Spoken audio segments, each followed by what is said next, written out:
Andamos.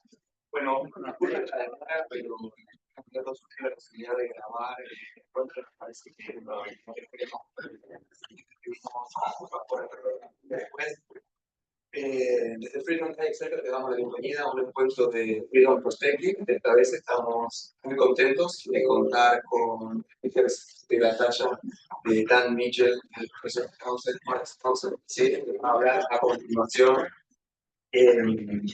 Freedom Perspective es una iniciativa que hacemos de Freedom Hayek Center con el Center for Free Enterprise de UCEMA en Paso, dirigido por Nicolás Martín. Es un gusto poder encontrarlos aquí. Les agradecemos nuevamente que se acerquen. Voy a dar lectura de la presentación de Daniel. Daniel Mitchell es economista especializado en política fiscal internacional. Inició su carrera en el Senado de los Estados Unidos como asesor del senador Bob Packwood de Oregon. Posteriormente, en el 90, se incorporó a The Heritage Foundation, donde desarrolló una extensa trayectoria en el análisis y la promoción de reformas tributarias. Desde el 2007 es Senior Fellow del Cato Institute, centrado en políticas fiscales, la implementación del impuesto fijo y la defensa de la competencia fiscal global. Es, además, cofundador del Center for Freedom and Prosperity, dedicado a proteger y promover la competencia tributaria a nivel internacional. Thank you very much. Daniel, all yours. Well, thank you for the introduction. I assume it was a good one. I recognize the American word, that was it.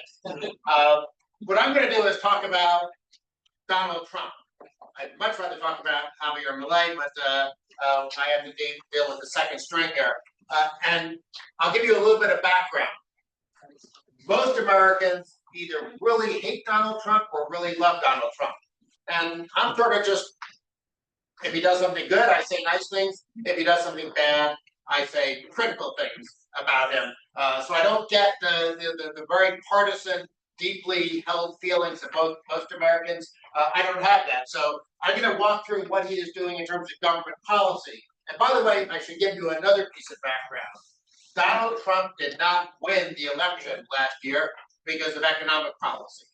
He won it because of immigration. He won it because of what we call wokeness. There were not big debates about should taxes be higher or lower, should government spend, should the government be bigger or smaller. He said a few things about trade, but even though trade, as you'll see in my presentation, is a major issue, there was almost no discussion of it during the election. So it's very strange as an economist to see what's happening in Washington in terms of economic policy. But let me jump right into the presentation here.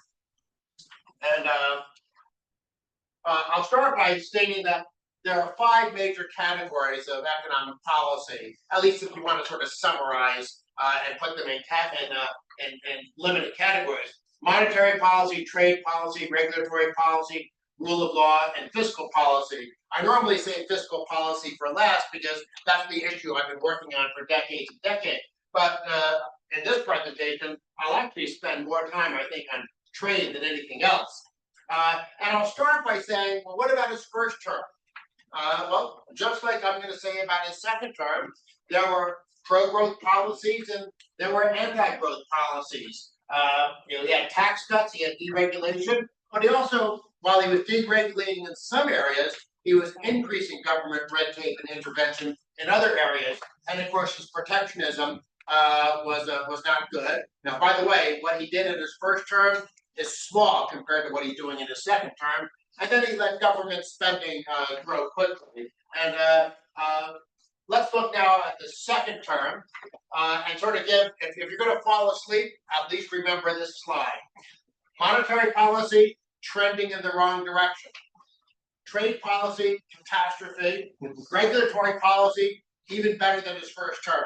So you're going to see it's very strange. If you're a free market person in the US, there are some things you really like about Trump and some things you don't like. Rule of law, at least with regards to trade and the role that trade plays, very troubling. And then fiscal policy is sort of a mix. He's decent on taxes.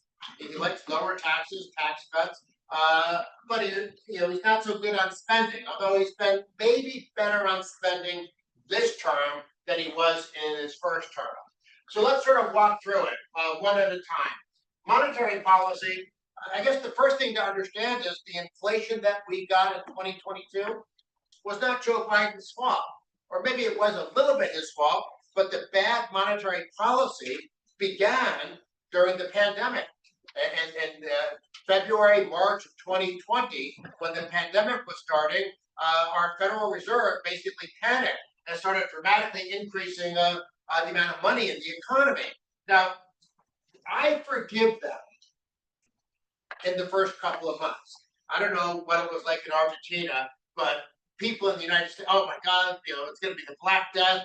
Tens of millions of people are going to die. The economy's going to freeze up and shut down. I mean, there was genuine panic. People were afraid to go out of their houses. They were afraid to go to the store. I mean, it was really, really strange. I was actually in Panama, and I got out 2 days before the airport shut down. I may have been forced to learn Spanish if I was a little bit slower. It would have been a difficult task, though. But here's the problem. I can understand the Fed, the Federal Reserve, panicking and, we got to flood the economy with money because we don't want banks to freeze up or anything like that.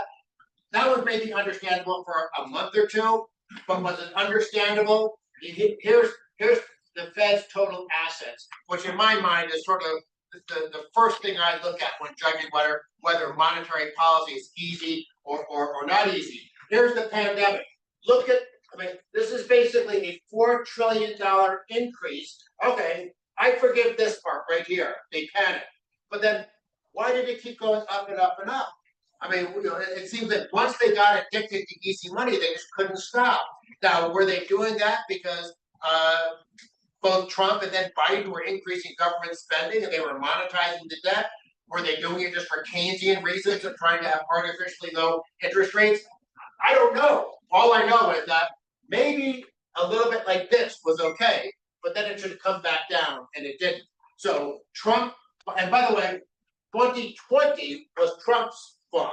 2021, starting January 20th of 2021, Biden was in the White House. So it continued under Biden. So both Trump and Biden deserve blame for the very easy money policy. Now, by the way, it's come down a little bit since then, which of course is why inflation has come down. But that's sort of the history. Let's look forward at what Trump is trying to do.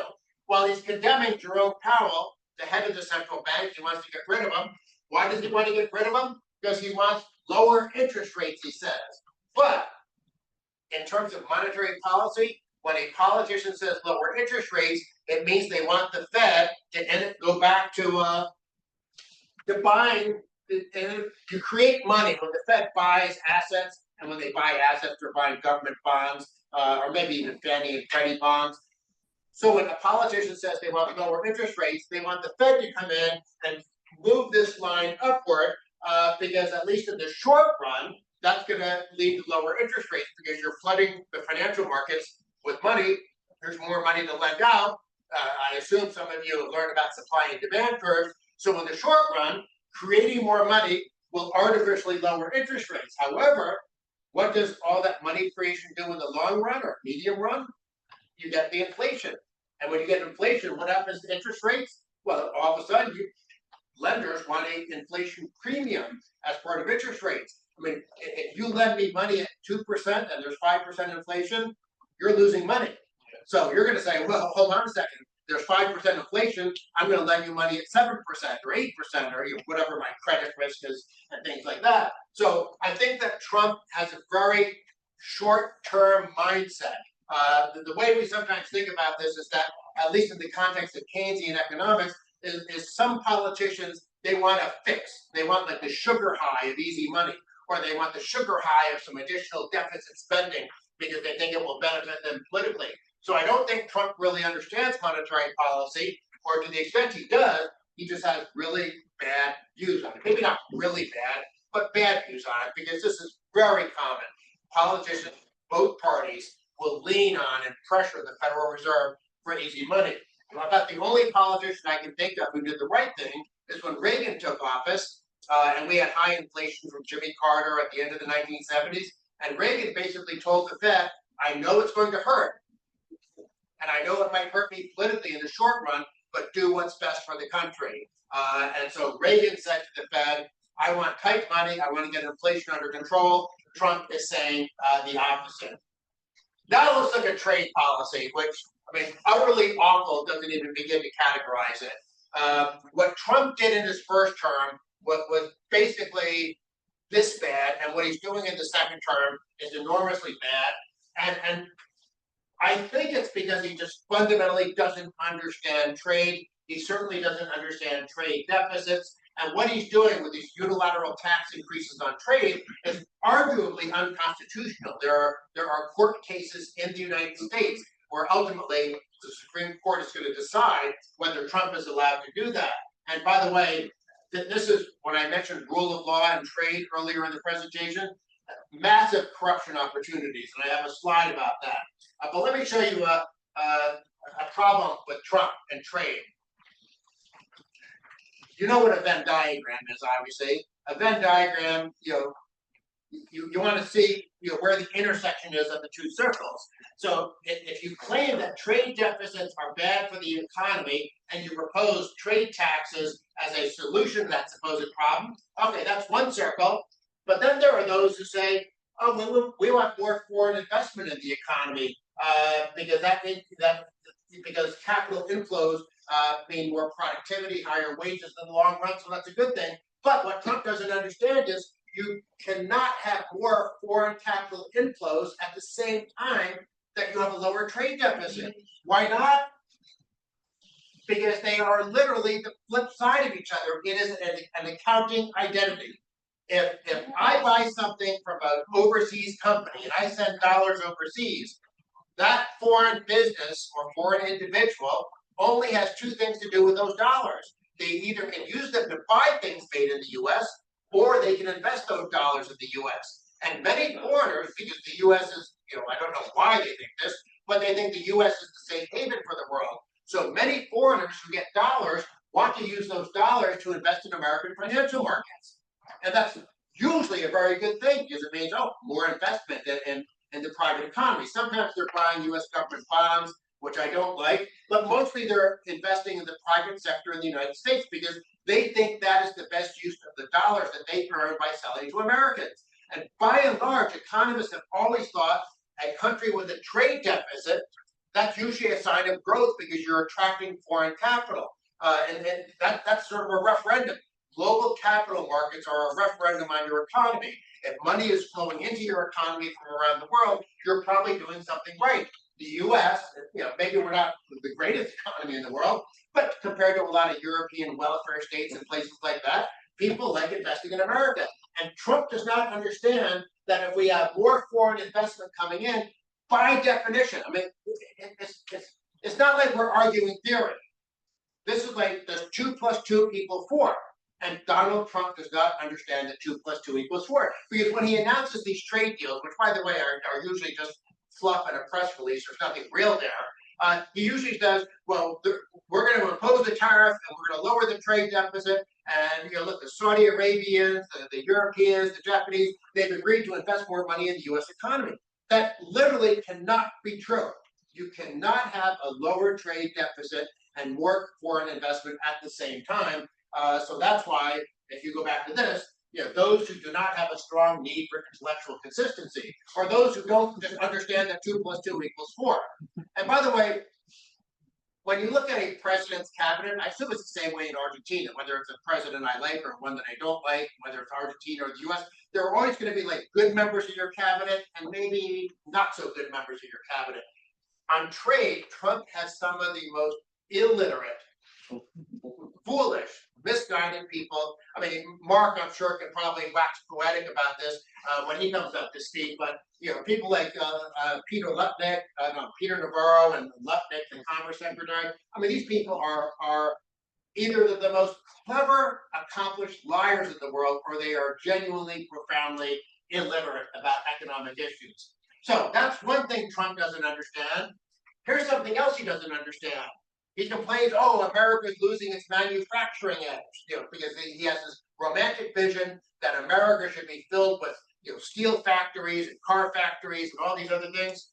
Well, from the end of World War II all the way up, the chart's not updated, but the number hasn't changed. Manufacturing as a share of GDP has not dramatically changed. Not at all. We're making just as many things as we used to make in the so-called glory years of the 1950s, when we were by far, because of World War II, we were the only industrial superpower left in the world. So Trump doesn't understand this. Here's what he does understand.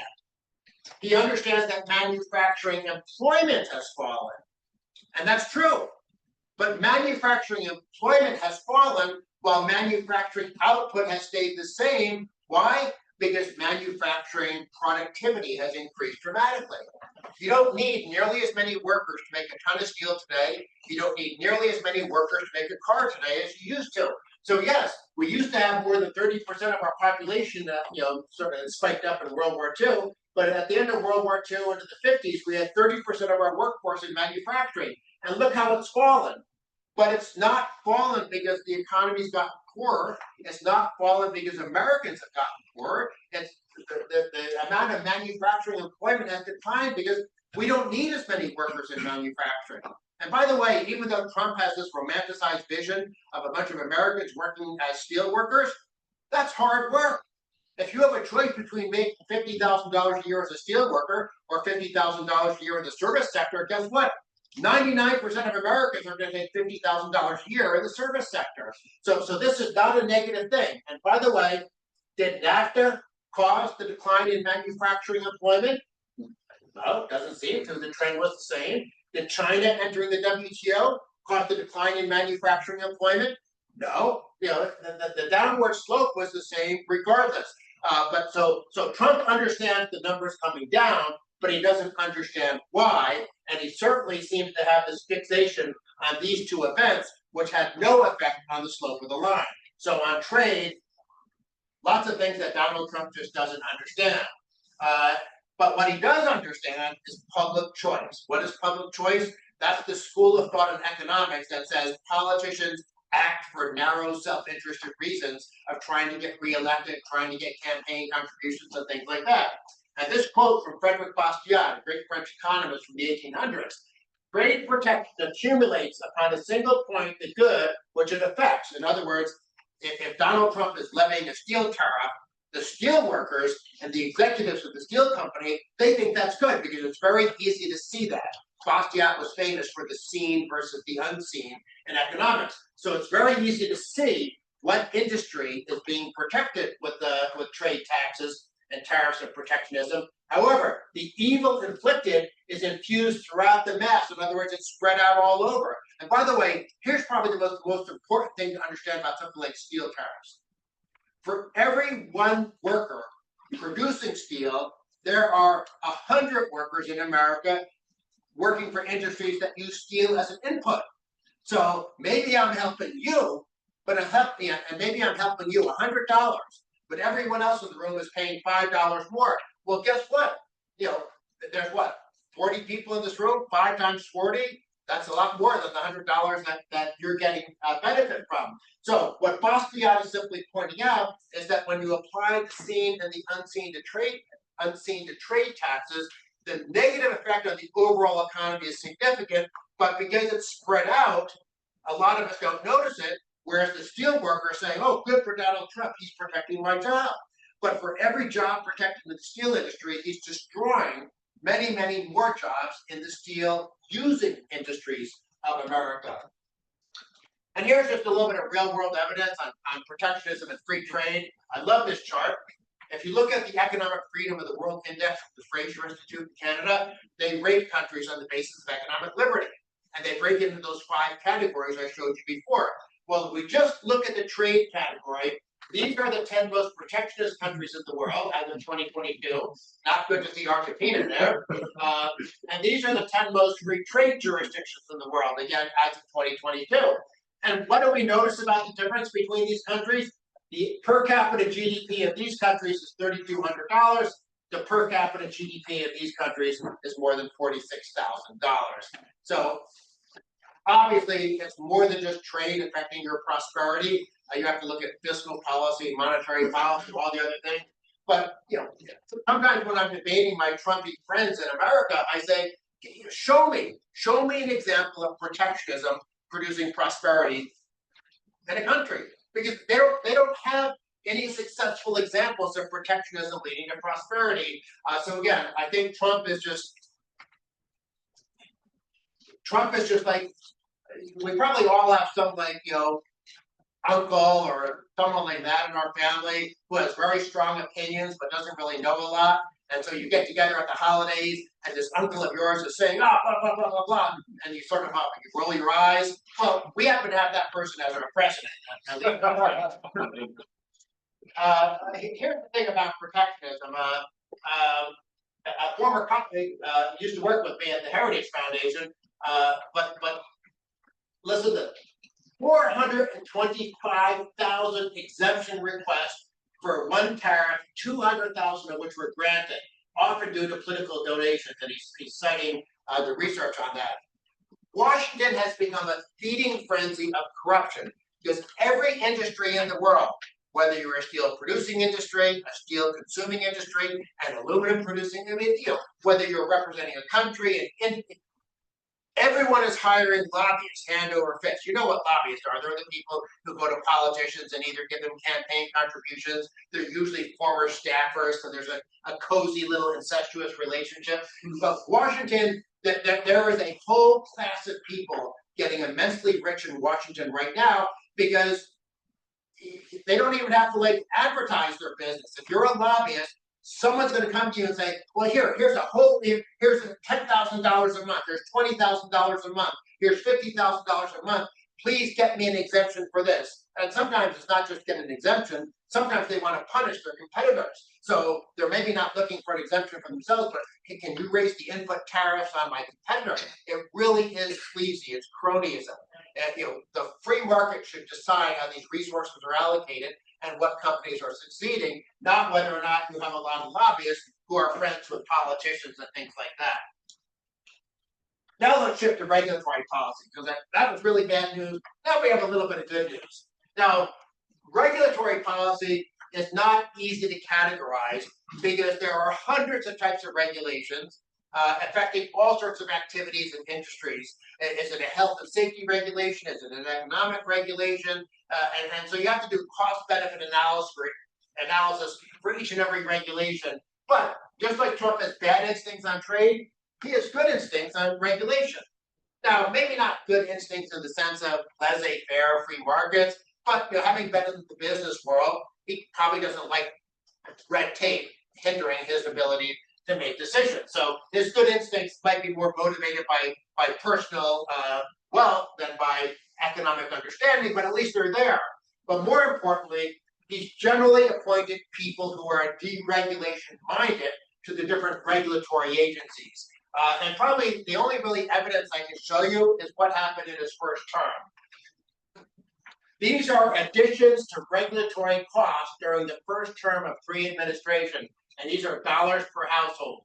So Biden and Harris, enormous increase in regulatory burdens. You go back to Trump during his first term, a decent amount of deregulation, saving households money. You go back to Obama's first term, not as bad as Biden-Harris, but of course a significant increase in regulation. So Trump did some good things on regulation in his first term. I fully expect that to be replicated in the second term, and maybe even bigger than that, because some of the veterans of the Trump administration first term, they sort of learned a little bit about how to maneuver their way through the regulatory process in Washington. So I actually think that the number will be farther down. In other words, there'll be more deregulatory savings during Trump's second term. Here's a look at economically significant rules. In other words, are you imposing $100 million in cost or more than that? And you can see the amount of, going all the way back to the Reagan, you can see in the Reagan years it was flat, and then it sort of grew during the Bush years. The first President Bush was a big government leftist. Not he had a Republican after his name, but he was big government. Bill Clinton was pretty good. Things got worse under Obama. And then you can see when Trump was in office, it was actually pretty good about not imposing a lot of regulation. And by the way, if you're deregulating, you have to issue a rule.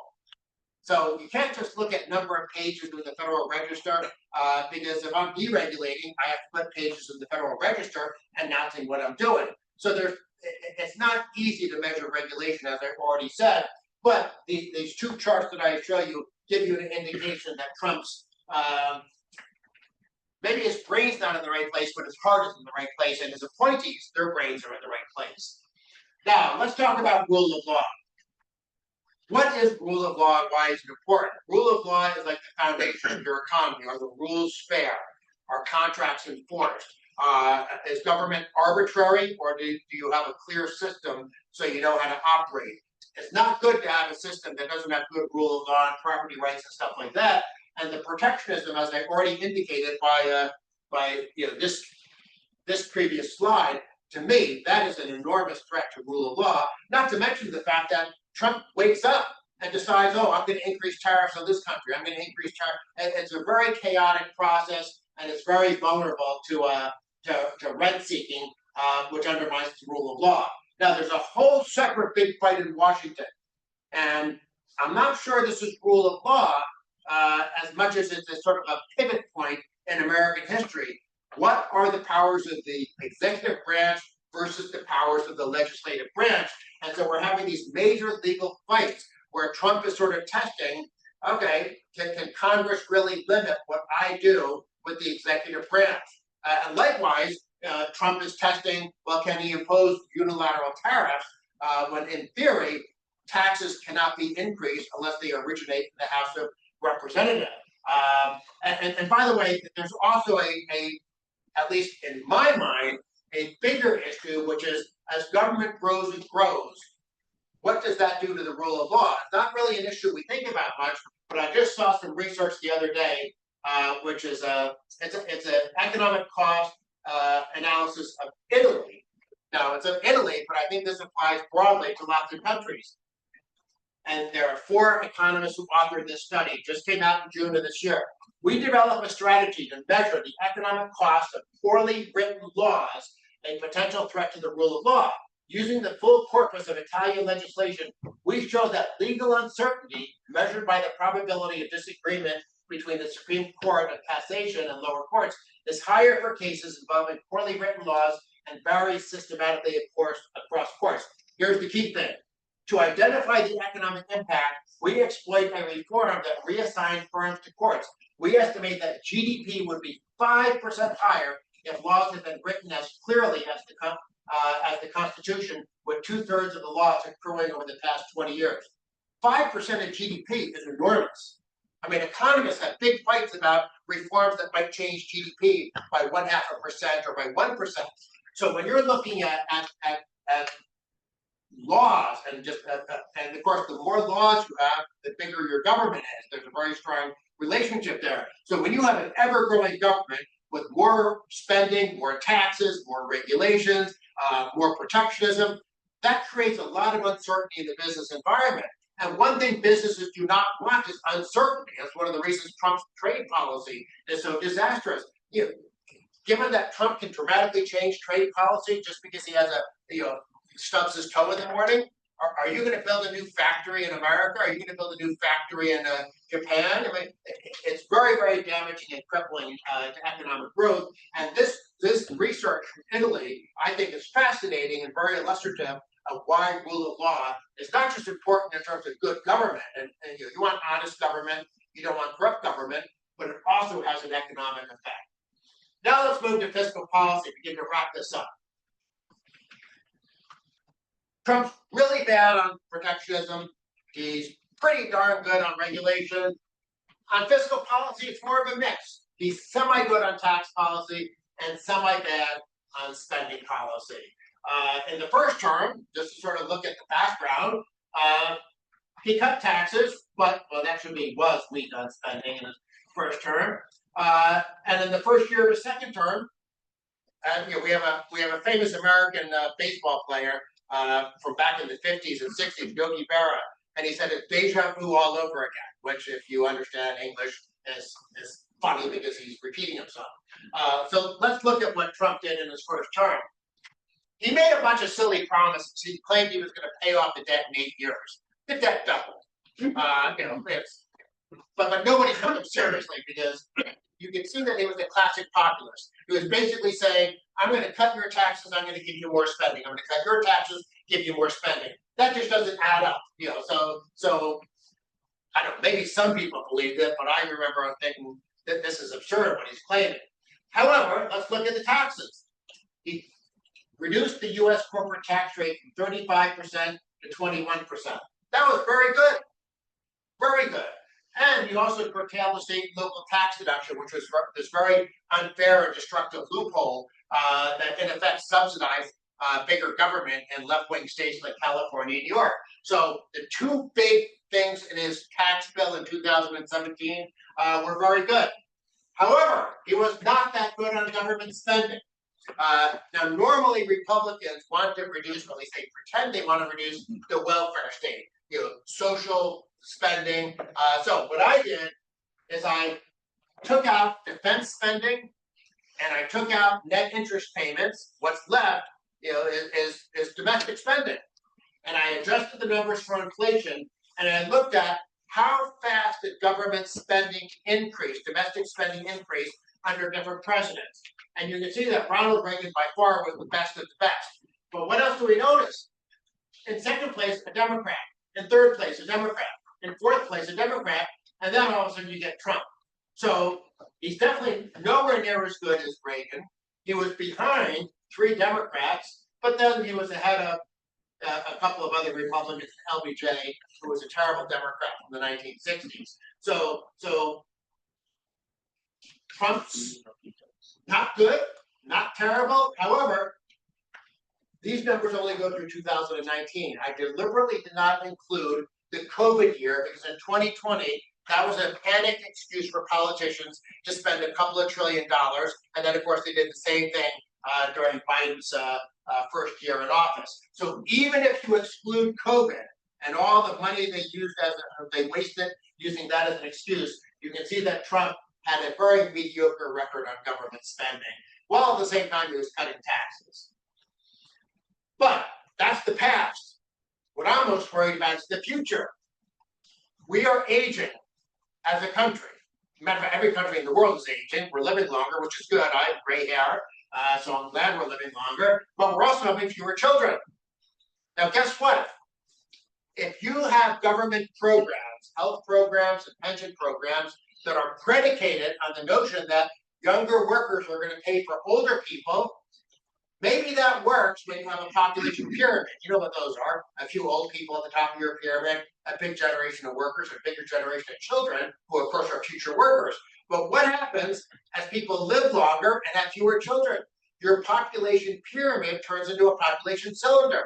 And a modest-sized welfare state may have been mathematically feasible with a population pyramid. It is not feasible when you have a population cylinder. And of course, Europe, I mean, they don't have modest-sized welfare states, they have enormous welfare states, which is why Europe is very much in trouble, but we're in trouble as well. If we do not reform our entitlement programs, Social Security, Medicare, Medicaid, what's going to happen? We're either going to have massive tax increases, massive debt increases, we're already seeing those, or we're going to have massive money printing. And we saw some of that back in 2020, 2021. And what does Trump want to do about this? He doesn't want to do anything. He wants to cut taxes, but he doesn't realize in the long run, spending equals taxes. Tax finance spending is obvious. The government takes your money. But debt finance spending is a form of taxes too, because the government takes your money and then you have to pay a bigger amount in the future. Even if they roll over the debt over and over again, there's still interest on the debt. So in present value terms, you're being taxed for that. And then, of course, probably the worst way to finance government is central bank finance spending, which means the government is stealing some of the value of your money each and every day. So if you don't control government spending, some of these bad things are going to happen. There's no doubt about it. And Milton Friedman was right. Keep your eye on one thing and one thing only. How much government is spending, because that's the true tax. I yell at Republicans all the time in Washington, well, for lots of reasons, but one of the reasons I yell at them all the time is because they talk about deficits, deficits, deficits. And I wanted to slap them across the face and say, look, deficits are bad, but deficits are a symptom. The underlying disease is government. I mean, think about it this way. If I go to a doctor because I have headaches, and the doctor does the CAT scans and MRIs and says, Dan, you have a brain tumor. Am I going to say, okay, well, can you give me some aspirin or Tylenol for my headache? Well, maybe I do. I don't want to have a headache, but guess what? By far, my number one priority. Well, Doc, can you do something to get rid of the brain tumor? An operation, chemotherapy, radiation, whatever. The brain tumor is the problem, just like government spending is the problem, and government borrowing is just one of the symptoms of the problem. So let's look at Trump's second term performance on these issues. Well, the good news is some of the 2017 tax cuts were scheduled to expire at the end of this year. They've all been made permanent for individuals. And we also got expensing, which means that the tax on new business investment is now lower, and that's been made permanent as well. Those are good things.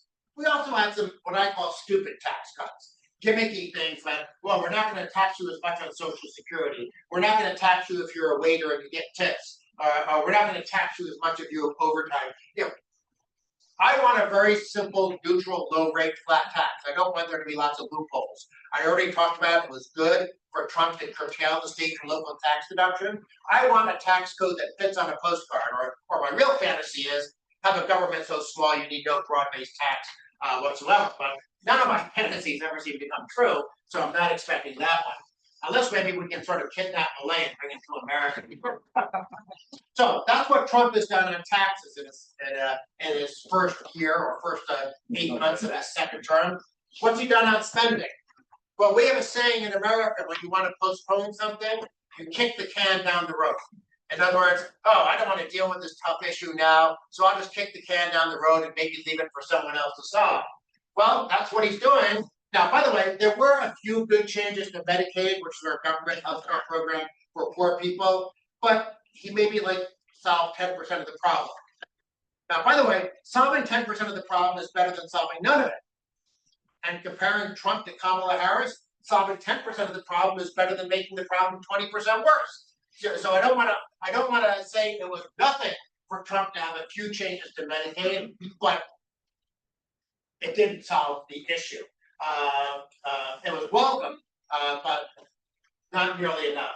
He also cut foreign aid, which some people say, well, that's only 1% of the budget, who cares? It was a corrupt 1% of the budget. And here's the thing that got me very, very happy, even though it was 1/100th of 1% of the budget, he got rid of subsidies for government media. We have government radio stations, government TV stations that were very, very left-wing in their orientation, and they were subsidized by taxpayers. Ronald Reagan couldn't get rid of those subsidies, but Trump did. So as much as I love Ronald Reagan and disappointed in Trump, I'm going to give him credit. As I said, the job of a policy person should be to honestly assess what is happening good and what is happening bad. And Trump has had some good things, and that's one of them. But here's the major problem in government spending. It's the white flag, the surrender flag on entitlements for seniors. And by the way, even though some of you are probably thinking of 35 years old, I'm a senior citizen now. I'm 67. I am mooching off the taxpayer with Social Security and Medicare. You might even be doing that yourself, Mark. Mark, are you a Social Security and Medicare guy? Well, we don't occasionally.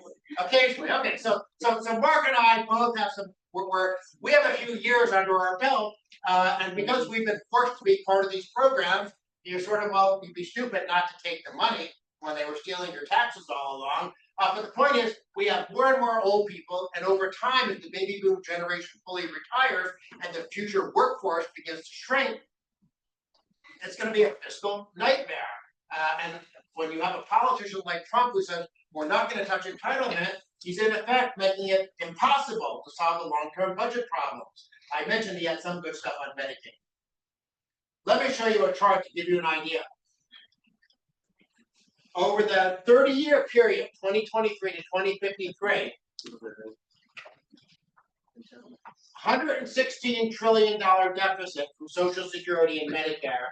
The rest of the budget, $3 trillion. So 99% of our long-term economic challenges in America are because of senior citizen entitlement programs. Now we know how to fix them. We know that we should do what Paul Ryan proposed, former Speaker of the House, about 10, 12 years ago. We should shift Medicare, the health program for old people, into a voucher, and then let us go out and find the health care we want, within a constraint, a budget constraint. And on Social Security, we should do what about 3 dozen countries around the world have done, and shift to personal retirement accounts. Doesn't save money right away. It actually costs money in the short run, but it saves enormous amounts of money in the long run. But Trump doesn't want to touch that. He says it's the third rail. By the way, Greece, 5 years ago, privatized its social security system. So if Greece, which was sort of the infamous for being a big spending European welfare state, if they figured out they could do it, then for heaven's sake, why can't America do it? So enormous long-run spending increases for these programs, and Trump is saying we can't touch that. That is very, very irresponsible, and it does set the stage, as I already said, for tax finance spending, debt finance spending, or central bank finance spending. We have to control the burden of government spending. Otherwise, really bad things are going to happen to our economy. And by the way, as I already, I think, suggested, in Europe, the situation is far, far worse because their welfare states start so much bigger, their economies are already weaker, and their birth rates are even lower. So, what's the net result of Trump 2.0? Well, economists are lousy forecasters, so I'm not going to pretend to tell you what's going to happen. But here's the question that is always in my mind. We're going to get benefits of deregulation and tax relief. Will they be greater or lesser than the Harvard protectionism, a growing spending burden, and potential damage from short-sighted monetary policy? Not easy to predict, but I don't think it's going to end well because what he's doing on trade is so enormously damaging. Now, maybe the Supreme Court will rule against Trump and he won't be allowed to do these unilateral trade taxes anymore, but that's probably at least a year from now before that court case works its way all the way through. I will give you one indication, to give you an idea of how you have to balance the good and the bad with Trump. Here's a chart from the Tax Foundation. This is the change in long-run GDP they estimated from the tax bill, 1.2%. Here's the GDP impact of the trade taxes Trump is imposing, minus 0.8%. But they know that that's before retaliation, because of course many countries will retaliate. So it could very well be that the damage Trump does from protectionism will be greater than, or at least equal to, the benefit that we get from lower tax rates. And then this doesn't include deregulation, which will be a positive, but it also doesn't include the potential damage of inflationary monetary policy or letting the burden of government spending increase. So with that, let me go ahead and stop. And I don't know whether I have time for Q&A before Mark's going to come up and give you greater insights than I'm giving you, but I'll be happy to answer a few questions until someone tells me I have to shut up. Thank you very much.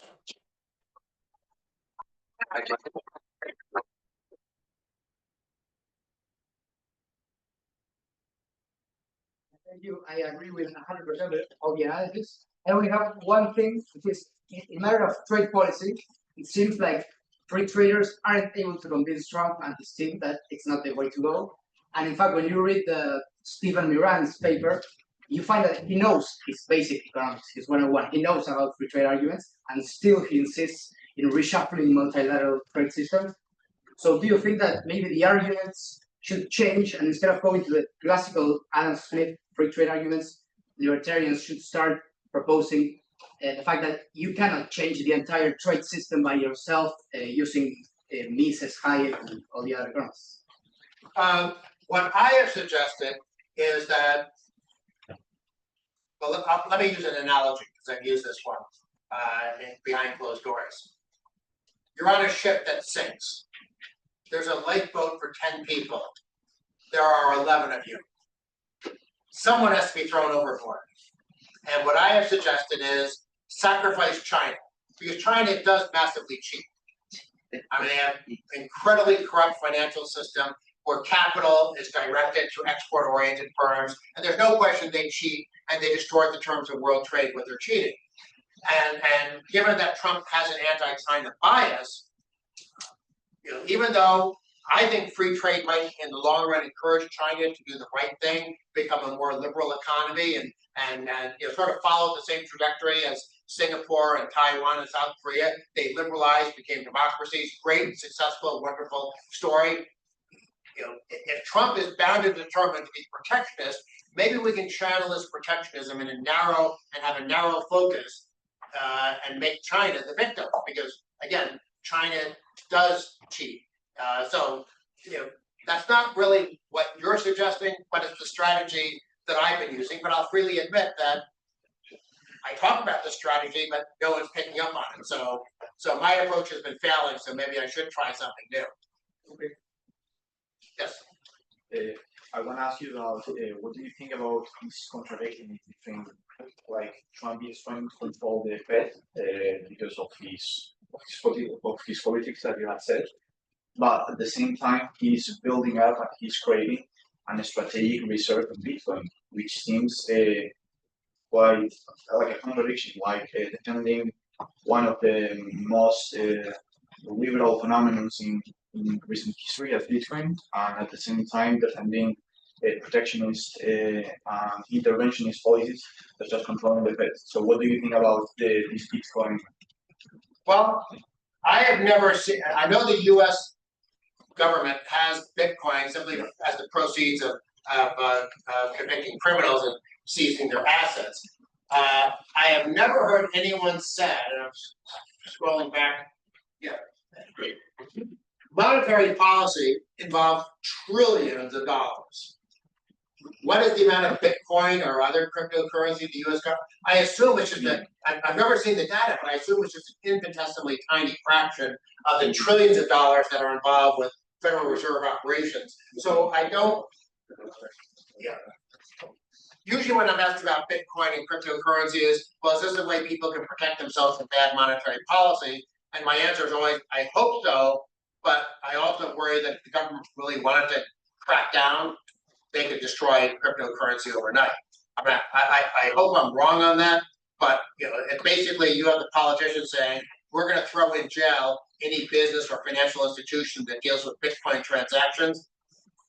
I think our Bitcoins will dramatically fall in value. I hope we never reach that stage, and I hope I'm wrong in my analysis. But getting back to your question, maybe there's an inconsistency, but I just don't think it matters because I think the cryptocurrency is just too small to make a difference relative to what happens in overall monetary policy.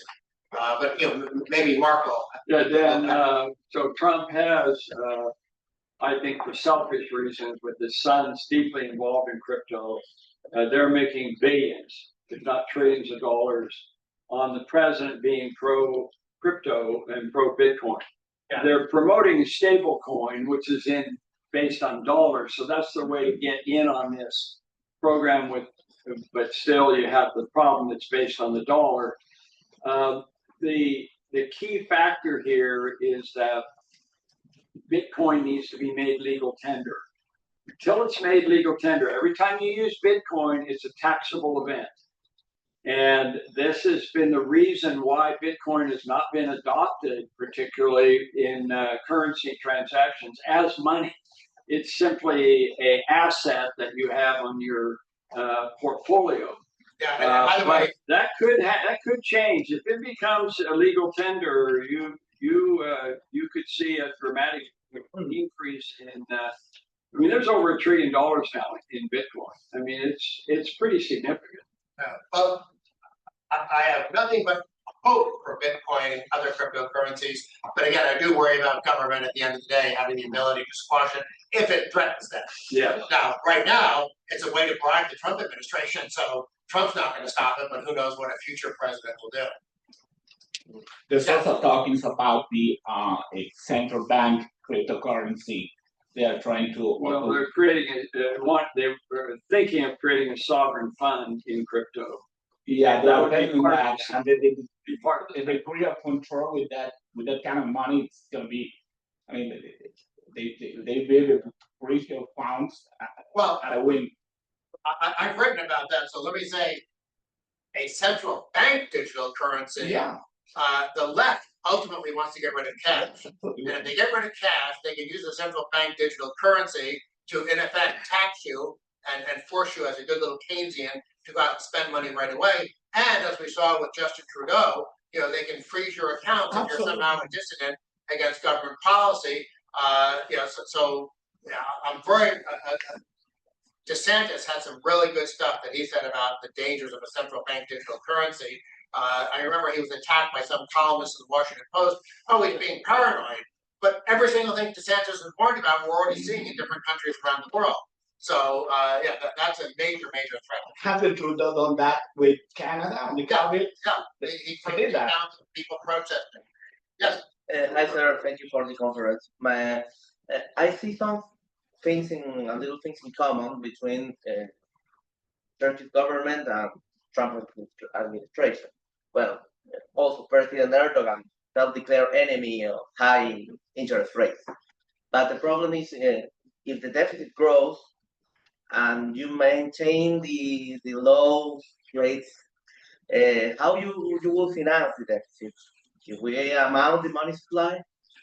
Well, there are actually some people theorizing, I don't think this can possibly work out to be true, that Trump was doing stuff to drive the market down, because when the market goes down, it tends to have a depressing effect on interest rates, and then they were going to refinance an enormous amount of government debt.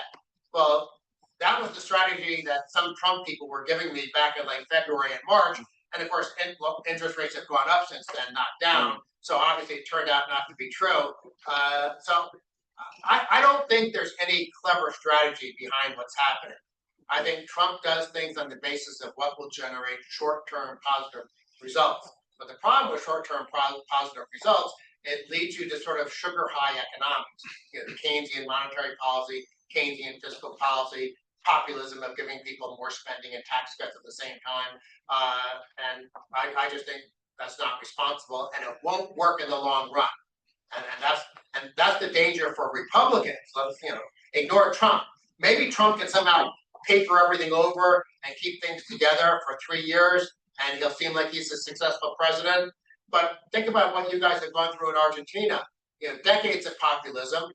Sooner or later it catches up to you. Whether it catches up to you in 2 years or 20 years, there's no such thing as a free lunch. And Trump wants to pretend there is, I'm afraid, on some issues. Yes. Dan, on the trade deficit, and saying that other countries that have USD can spend it either in investments in the US or in buying goods from the US.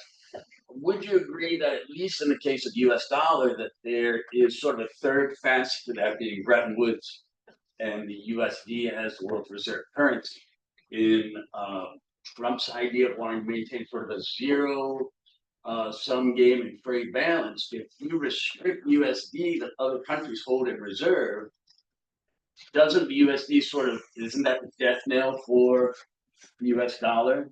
I mean, how do these other countries get USD to denominate trades?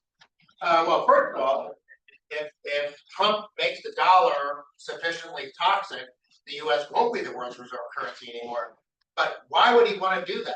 I think it was Mitterrand who said that the U.S. got an exorbitant privilege, quote unquote, from having the dollar as the world's reserve currency.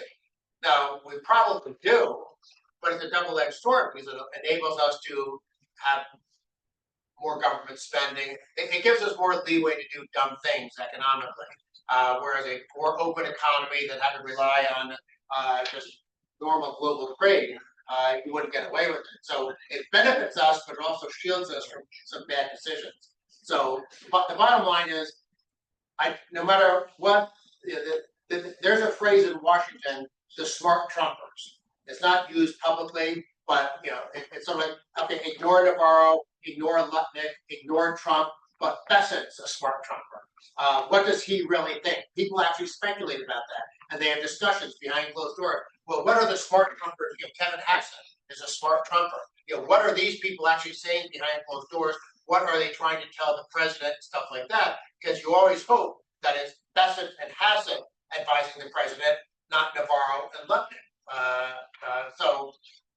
But I don't think Hassett and Besant are doing anything other than trying to minimize Trump's worst instincts and trying to promote where he's good on issues. I think so much of what's happening in Washington is completely ad hoc right now. I don't think there's a long-run strategy that gives them too much credit. With that, it's back over to you, and we can hear now the real adult in the room, Mark Skousen.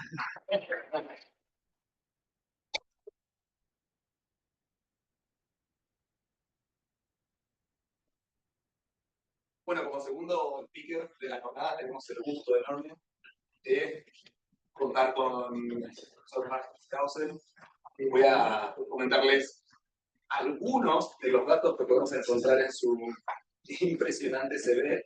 Mark Skousen, conocido como America's Economist, ocupa la cátedra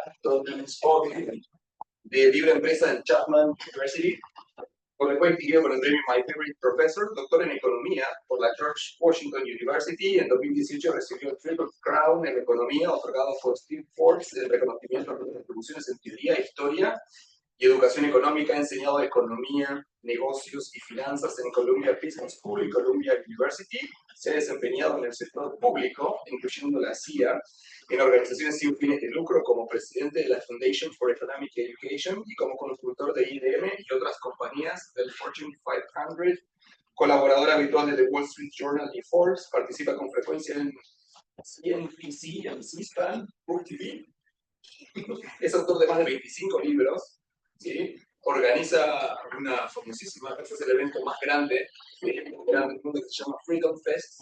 No sé si tienen la oportunidad de conocerlo, la pega. Su obra The Structure of Production, publicado por la editorial de la Universidad de Nueva York, inspiró al gobierno de Estados Unidos a publicar trimestralmente el indicador de Gross Output junto con el PIB, ofreciendo una visión más amplia y precisa de la economía, entre un montón de otras cosas. Thank you very much, Dr. Skousen. It's all yours. Thank you, Andres. Well, thank you very much. It's a pleasure to be here, especially to address the Friedman Hayek Center. I knew both Milton Friedman and Friedrich Hayek. I met them both, and they're very supportive of my work. Hayek in particular, or my gross output statistic, which is my contribution to macroeconomics. He was very enthused when I spoke with him in the 1980s in the Austrian Alps, and it was quite we had a 3-hour interview, really quite an event that I did with Gary North. He was quite tall, so he's taller than Milton Friedman. About 6'2". Yeah, quite a tall individual, and Milton Friedman was 5'2". And I always have a debate on Friedman versus Hayek as to which school am I more drawn to, the Austrian school or the Chicago school. And over time, I'm a balanced person. I have one foot in the Friedman Chicago school, and I have one foot in the Austrian school. So I've always believed that the two together form the best of economics. So you have a very unique center here because at Chicago, they have Beckman Friedman's Center, and those are two Chicago economists. And then, of course, you have the Mises Institute, which is all Austrian, and Rothbard and so forth. So to combine these two, I actually wrote a book called Vienna and Chicago, Friends or Foes. And as Milton Friedman told me, well, it's friends and foes. There's a little bit of both in that regard. So a little bit of great history here in putting these two together, which I think is a great fusion of sound economics. And I like to draw the best from all schools of economics so that we can be objective. Milton Friedman himself said, I am not a monetarist economist. I'm not a supply side economist. I am not a free market economist. I am an economist, meaning he was trying to be objective. He would look at the facts, he would look at the theories, what made sense rationally, and that was how he made his decisions in life. It's very difficult to do. We all have confirmation biases. And this is particularly true in this issue that Dan Mitchell brought up with Trump you saw the pros and cons and that's a good approach. We use cost benefit analysis, trade-offs between the good and the bad, maybe sometimes the ugly. I challenge my students to give me one word to describe economics. One word. So what would that one word be? Somebody said, what is economics all about? And tell me in one word, what would that word be? What would it be? Exchange, very good. It's all about exchange. Cooperation, very good. And what's the opposite of cooperation? Well, I would choose competition, not confrontation. That's more of a political science term, probably. Okay, anybody else? Incentives. It's one of my favorites because economics is all about incentives. And when you see bad behavior, that's always because there aren't proper incentives, right? Economics is all about incentives. So if everybody earns the same amount of money, no matter what you do, what incentive do you have to earn more money? None. No incentives. So that's the problem with socialism. It lacks incentives. Every time socialism has been applied, it doesn't work. And why doesn't it work? Incentives is the right word. It lacks incentives. Okay, you have another word? Human action. Human action is two words. It doesn't work. Two pieces, so. Praxology, right? Praxology. There you have one word. Okay, but nobody knows What's what your that style of methodology? I mean, it's different for the means. Okay, Chicagoans and Austrians. one word. Okay. Resources. Resources. Very good. Excellent. Resources. Scarcity. Scarcity. Excellent. Yes. Scarcity. I get a gold star. But you could also say abundance.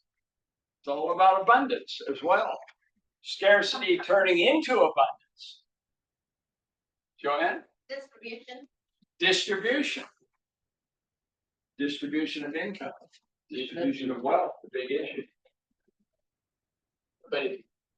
Huh? Prosperity. Prosperity. And poverty. We start off with poverty and we end up with prosperity. Innovation could be also. Huh? Innovation. Innovation. Innovation. Yes, absolutely. Essential for economic growth. Inflation. Inflation is not, I don't think it's a general description, although we have entered an era of permanent inflation. Did you know that? There's no deflation. There's always inflation. Prices are all, consumer prices on average are going up. Since World War II, we've entered an era of permanent inflation. So that's pretty general. Okay. I did mention cost benefit analysis, which is 3 words, but you can give me one word for that. What is it? Trade-off. Trade-off. Trade-offs. Entrepreneurship. Entrepreneurship. Price. Cost. There's lots of words that you can come up with. It's really a fun exercise. Here we spend 10 minutes going over the one word to describe economics. Pretty good. So keep that in mind. Okay. So I have entitled this topic, what really drives the economy? Is it consumer? Is it consumer spending? Is that what drives the economy? Is it business investment? Is it the crane test? Ah, look at that. 2 cranes right there. That would measure success. Business investment. That's what the cranes represent, right? I've been to 81 countries. And when I come to a city, I said, let's look at the cranes. How many cranes are out there? I was in Rio in the mid-1980s. No cranes in the entire city of Rio. Why? Runaway inflation. When you have runaway inflation, nobody's building. You're just protecting your assets. You're not building for the future. You're protecting. You're in survival mode. Brain test. Really good make. Business investment. Maybe that's what drives the economy. And as part of that, how about exports? Promoting exports. Did not Asia, did not China and South Korea and other countries, Singapore, export oriented? Maybe that's what drives the economy. You need to promote exports. Of course, the other side of that is, well, no imports. You know, that's the old method, mercantilist policy, right? Yeah, that it's counterproductive, as Dan showed in this chart. You know, you increase imports, you will increase exports. Did you know that? If you increase imports, you will increase exports. Doesn't sound intuitive, but it is in fact true. It's called the Lerner theorem, named after Professor Lerner. And why is that?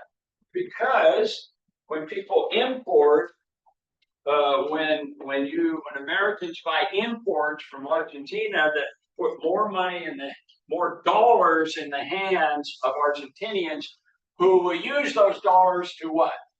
Either invest in America or buy American goods. They tend to move together, not by exact amounts, but they tend to move together. So if Donald Trump really wanted to promote U.S. exports, what should he do? Free trade. Increase imports, not reduce them. So there's a lot of issues here that we can develop. What about government spending? If government spending increases, does that stimulate the economy? Does that create jobs? You're building new buildings, public buildings. Is that not hiring people, requiring new products, and so forth? Even if you build a bridge to nowhere, creating jobs, income. There's a lot of myths of economics. What drives the economy? What leads to higher economic growth? There's a quote from the Wall Street Journal. Household spending generates more than 2/3 of all economic activity.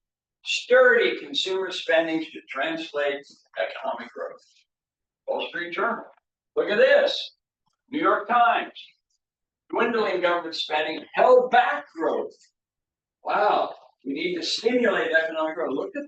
Look at that correlation between GDP in the U.S., real GDP, and government spending. They move together. Maybe government spending stimulates the economy. Of course, correlation is not causation, as we've learned, but maybe there's something to this. See? And how about this, Barack Obama? We believe small business are the engine of economic growth in the country. Small business, if you can encourage small business. Why is Buenos Aires so successful? Maybe it's a lot of small businesses. If you treat them well, they make money. That could be the backbone stimulus. Forbes magazine says, the business cycle, economic booms and busts have always been led by changes in what? Consumer spending? No, in business and durable goods investment. While final consumer goods spending has been relatively stable throughout the business cycle. So you get another perspective there. Have I thoroughly confused you to what drives the economy? Or maybe it's all three. So it gets to a question of, a lot of it depends on how we measure the economy. We measure the economy with GDP. Every country has a government agency that comes up with GDP statistics, right? We have the Bureau of Economic Analysis, the BEA. What's it called here? Index, which stands for National Institute of Statistics. statistic or something like that. Okay, yes.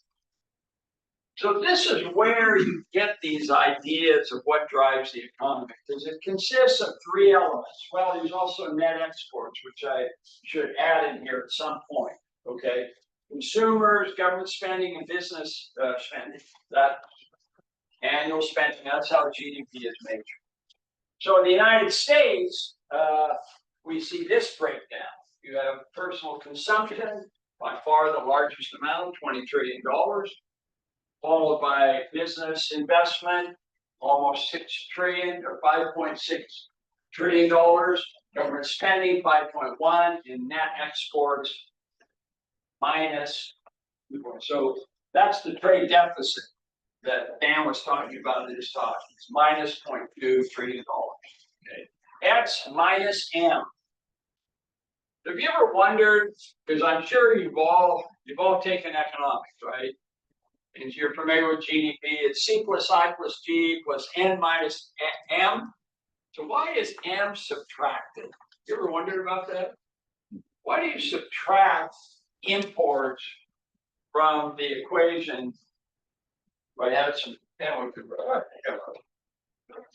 Okay, so we say that GDP equals C plus I plus G plus N minus M. X minus M, sorry. Net exports.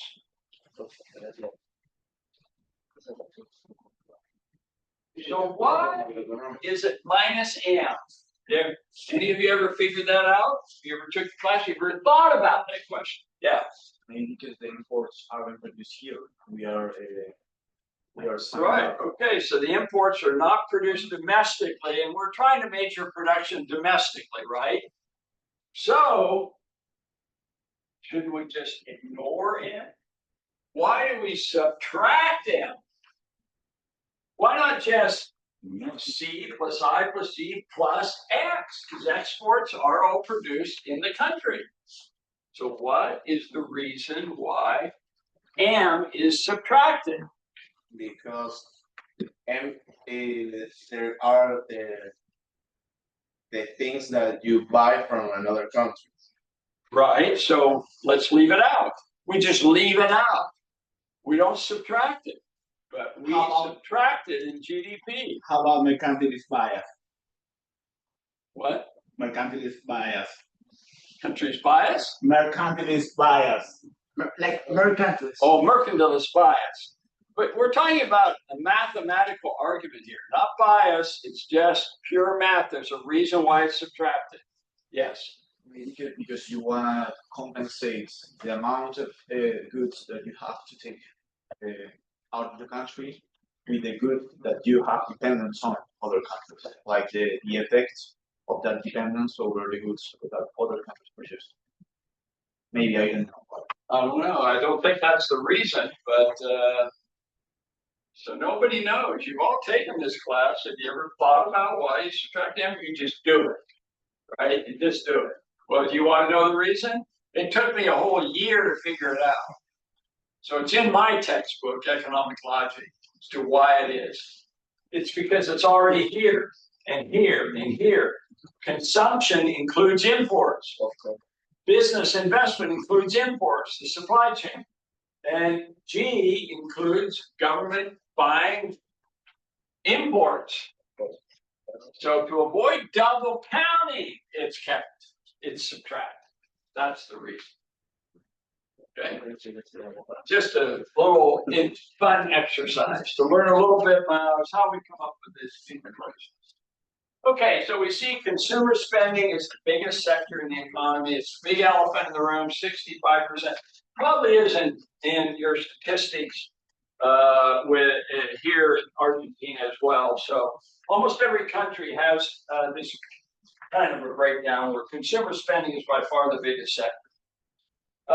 Okay, so in this chart, which again leaves out excluding net exports, because we want to focus on the three main sectors of the economy. We see that consumption is the big elephant in the room, and thus you have these statements. Household spending is 2/3 of total economic output. So that's the basis of this discussion. Okay. And then you have the statement by Robert Reich, who was the labor secretary under Bill Clinton, who says, I don't want to do all the talking, so who would like to read this? Who has some good English? Thank you. Okay. Consumer spending accounts for 70% of U.S. economy. Yet least consumer spending generates more growth. American consumers spending is 70% of economic activity. Don't have the dough to buy now, then boost the economy. And they can no longer borrow like they could before the crash of 2008. So is Robert Reich an optimist or a pessimist about the economy in 2018? Based on this statement. Pessimist. Pessimistic. He's pessimistic. He said, oh, the consumers are spent. They've spent all their money. They're out of, they're in debt. They can't grow. Did the economy grow after 2018? Yes. Yeah, it's grown quite a bit. It's probably up about 30%, maybe not, maybe 20%. So somehow he's wrong in his analysis here. He's arguing consumer spending is what makes all the difference, and consumers can't spend anymore. Okay. Here's another one from the Wall Street Journal. Consumers are the engine of the U.S. economy. I mean, after all, if consumers stop spending, will business continue to produce appliances and automobiles and toys and equipment? No. So this is a very simplistic model that business decisions are made totally based on what consumers want right now. Okay, so there's some logic to this argument that consumer spending drives the economy. Now, in order to really analyze this, I've developed a micro model and a macro model of the economy. You're going to see two charts that you can't, two diagrams that you will not find in any textbook except my textbook. Okay. But it's a very sensible model of the economy. So I see there are Starbucks all over Buenos Aires. And even in many universities, they have Starbucks. Okay. So I have here a Starbucks coffee example, and the 4 stages of production. It's a very simplified model, the 4 stages of production for coffee. Starts off with the coffee grower, who picks the beans and then sends them onto the coffee roaster, who adds value by roasting and packaging the coffee bag. Then the coffee bag is shipped to the wholesaler.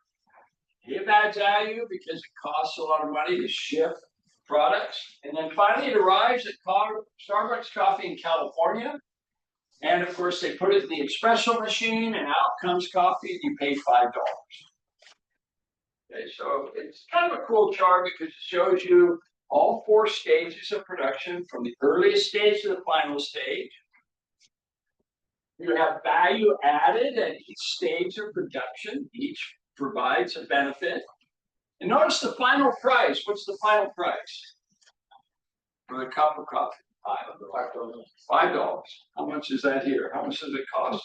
Starbucks coffee. More or less the same. More or less the same in dollars? Right. Okay. Notice if you add value, $1 plus $1 plus $1.50 plus $1.50, what do you get? $5.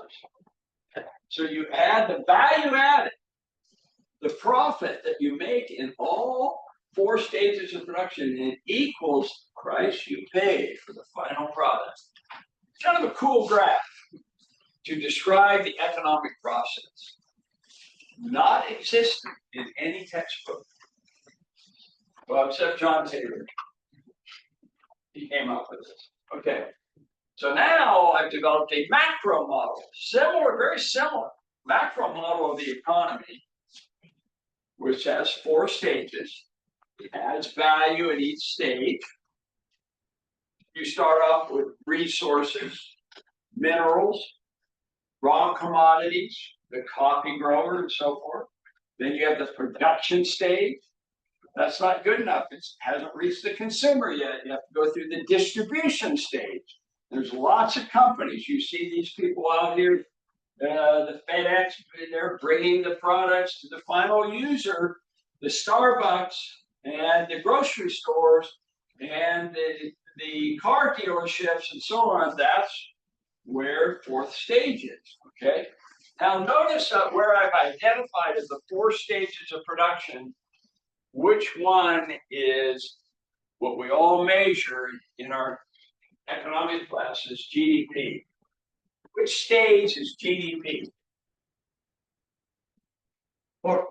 Number 4, isn't it? So does GDP include first stage, second stage, and the third stage? No. It's only finished goods.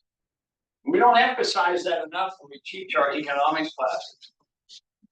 GDP measures only finished products, everything that you're wearing, glasses, phones, the cups, the drinks. These are all usable products, right? You can use them.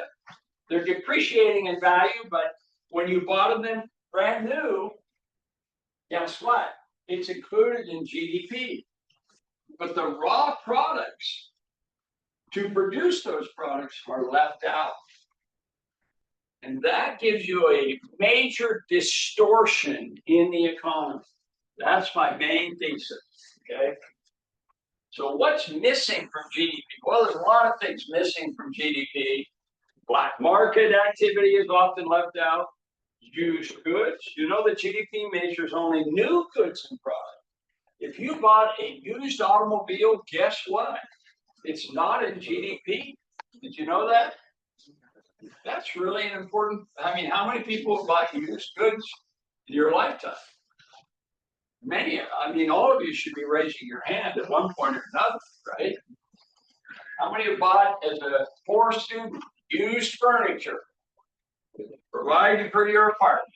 Okay, not in GDP, not included. Shouldn't it be? So what's missing from GDP?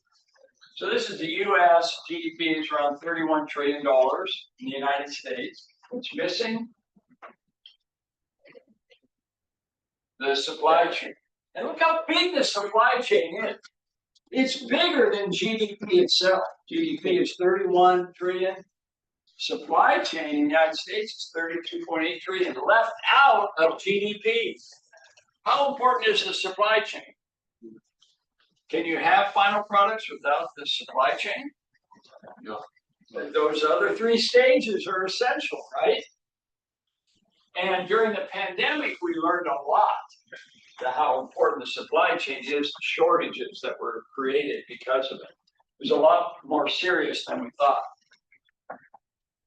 So I have developed a new approach to economics. My new approach is to create what we call the top line and bottom line in national income accounting. Right now, we just have bottom line, GDP.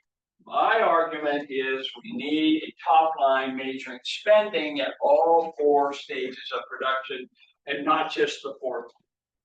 It's called gross output, but it's similar to a financial statement. Can I go back here? How do I go back? Let's go back again. Oh, this. All right. So, how many have taken accounting or finance? You take an accounting or finance? Okay. What's top line in a financial statement? In account. Assets. Top line is a financial statement. Assets. Correct. No, that's the balance sheet. Okay, there's 3 financial statements, right? There's the financial statement, the balance sheet, and cash flow. 3 financial statements. We're talking about the first one, the financial statement. Okay, it is income is the bottom line, right? But what's the top line? Gross income or Sales. Right, maybe that's what you meant. Okay, sales. Revenue, right? That's the top line, and then you have costs, and then you have the bottom line, which is net profit or net income, right? So what I'm suggesting is, shocking of all shocking ideas, let's have a top line and a bottom line in national income accounting, just like they have in accounting and finance. But of course, economists don't like to hear that accountants have better ideas than economists. But having run businesses myself, I got a PhD in economics. I got a bachelor's and a master's and a PhD in economics, without ever taking an accounting class, without ever taking a finance class, without ever taking a business management class. So what is wrong with economics today? You need to diversify more into these other disciplines that are similar disciplines: accounting, finance, business management. They're all part of the big picture of the economy. And I also think that every economist, academic economist, needs to take a couple years off and run a business themselves. Make payroll, fire people, hire people. You learn a lot about business. And one thing you learn about is that financial statement is pretty dang important. And you better know what the top line and the bottom line is.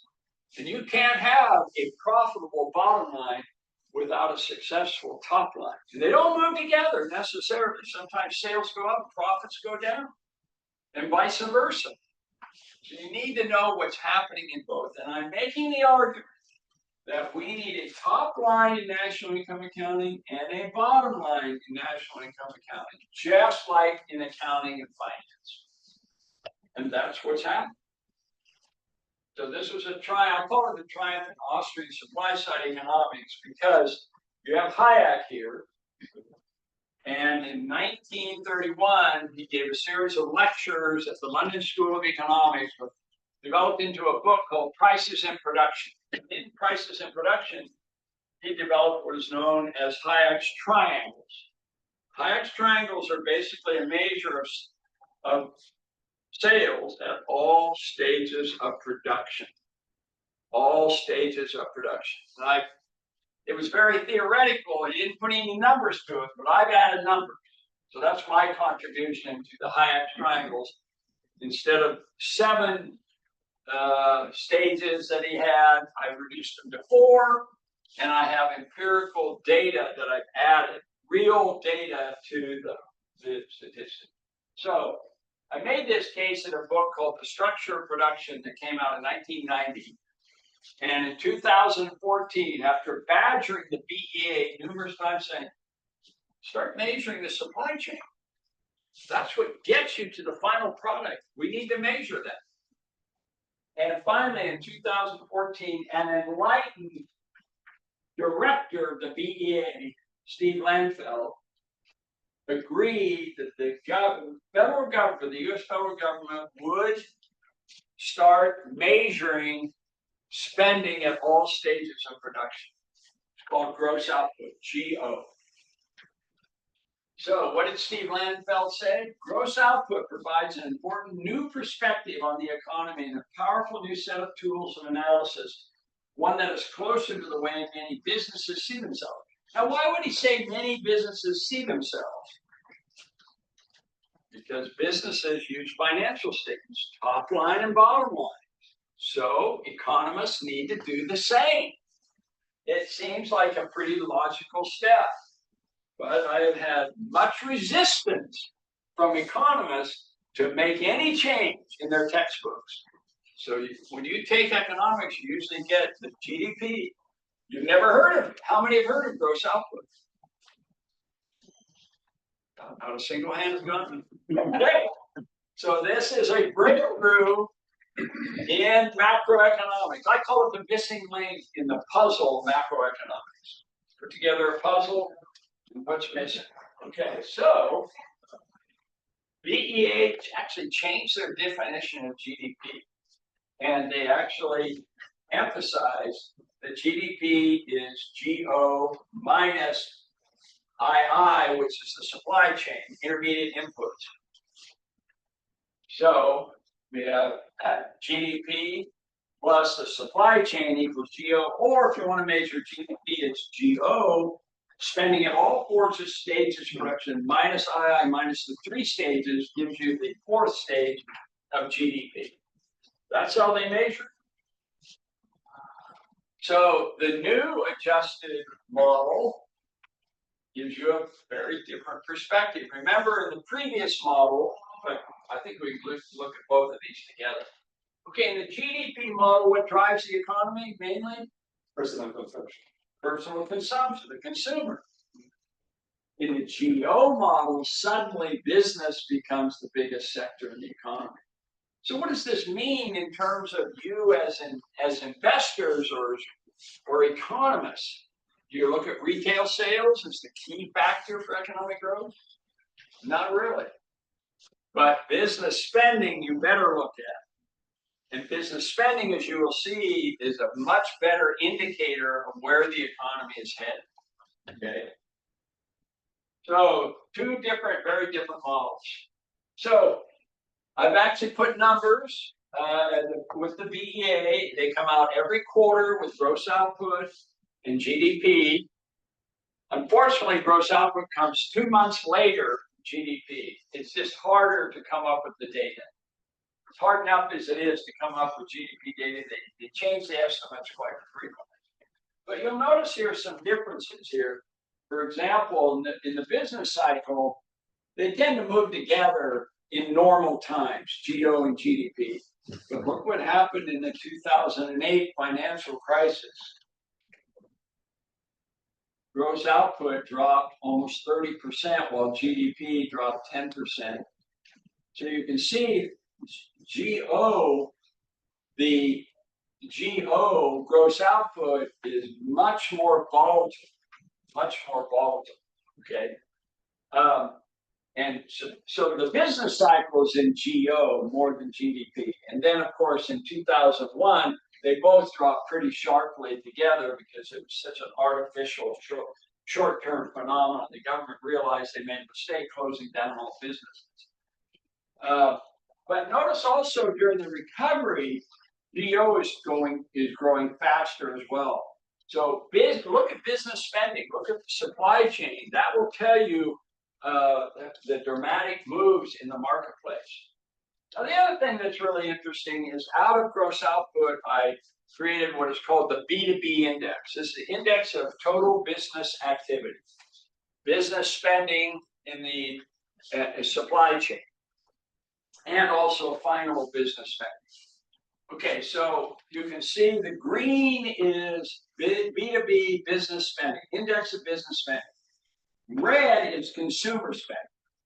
Now, there are two things that are different between the green line and the red line. What are the two differences between the two? What differences do you notice between the two lines? Between B2B spending and consumer spending. In the green one, the upside spike is huge comparing to the other. So B2B spending is more volatile, isn't it? Dramatically more volatile, right? Very true. So which is a better indicator of the business cycle? Which really tells you what's going on in the economy? It'd be more the green one. So the red one does move barely. It moved more sharply here because the government shut down consumer spending. You couldn't buy cars or anything. It was ridiculous. But here, it hardly is a blip compared to this dramatic drop in B2B spending by business. Okay, what else? What's the other difference? Which one's bigger? Business spending or consumer spending? Business spending is twice the size of consumer spending. So what do you look at when you look at statistics about the economy and where the economy is headed? Consumer spending is important, but it's actually only a third, not 2/3 of the US economy. Business spending is where the action is. That's the real business cycle. And it falls more dramatically and sooner and rises more dramatically and faster than consumer spending. And that makes common sense. In a recession, you stop eating food. Well, maybe some of us should, but you know, there's a lot of things you continue to spend on: rent, entertainment, food, transportation. There's a lot of things you're going to continue to consume, right? But business, on the other hand, they may just pull things out of the inventories, let their inventories drop. They're not going to produce more cars. They're just going to let the inventory shrink. Okay, so they're not producing as much. And that's why this is much more volatile, business spending compared to consumer spending. The main basic reason. So here's a quote from Larry Kudlow, who really got it. Want to read that again? Sure. So not one in 1,000 recognize it's business, not consumers, that is the heart of the economy. When businesses produce profitably, they create income-paying jobs and then consumers spend. Profitable firms also purchase new equipment because they need to modernize and update all their tools, structures, and software. So this is really interesting that which comes first? It says creating income-producing paying jobs and then consumer spend. Now let's think of a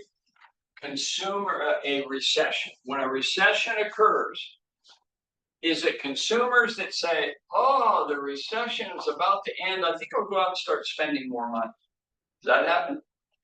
No. What happens is, my business has hired me back.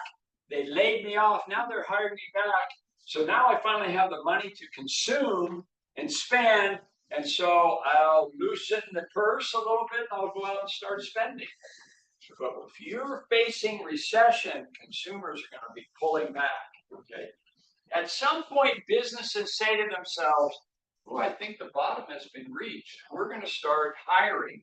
We're going to start expanding. And the smart business people who recognize the bottom of the recession, they're the catalyst for the recovery. They're the ones who say, yeah, I think next year, consumers are going to come back to Disney World. We better start hiring workers and getting them on board for that to be the case.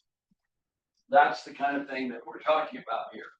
And also during a recession, businesses that have money, that have retained earnings, this is a key point about retained earnings, is business that has the money, has the available money to start buying. Most consumers are paycheck to paycheck.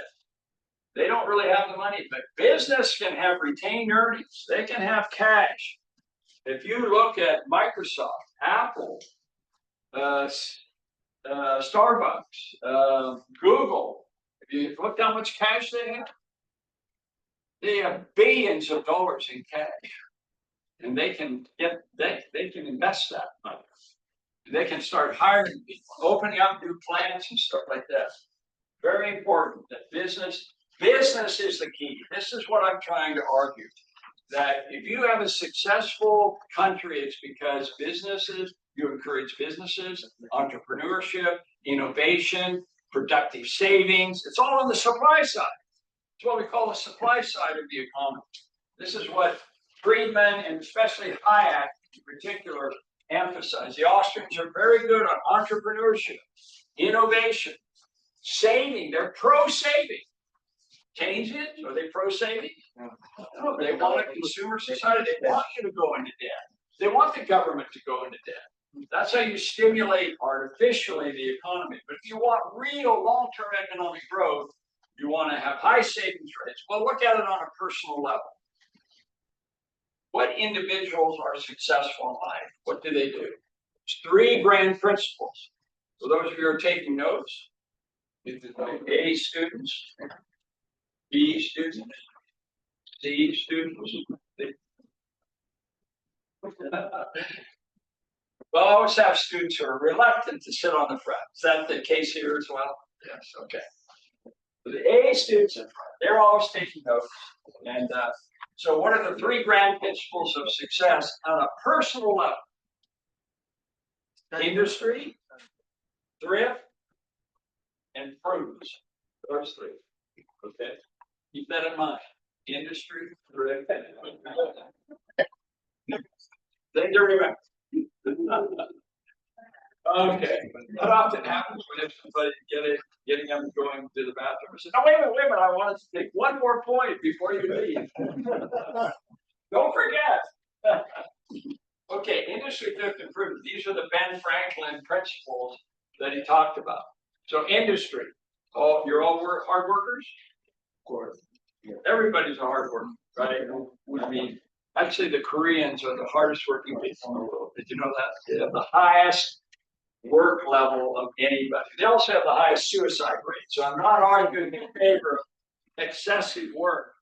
But anyway, everybody pretty much is hard worker. I mean, how many, if you're a lazy student, you're really going to go very far. You got to be hard working. So we don't have a problem with the industry. In fact, if anything, we may be overworking. What about thrift? The hardest thing in the world is for young people to save and old people to spend. That's a maximum of Wall Street, okay? And the reason is the savings is your income level is relatively low.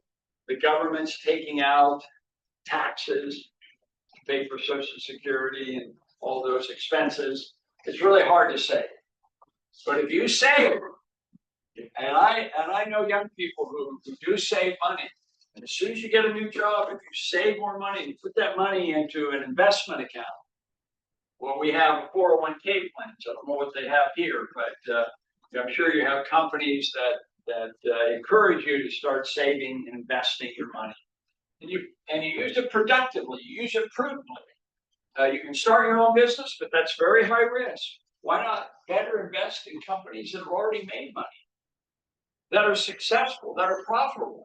And where do you find those people? Where do you find profitable companies to invest in? It's the stock market, right? And the Argentine stock market is double in the last year. How many are you into the Argentine stock market? Okay, a few of you.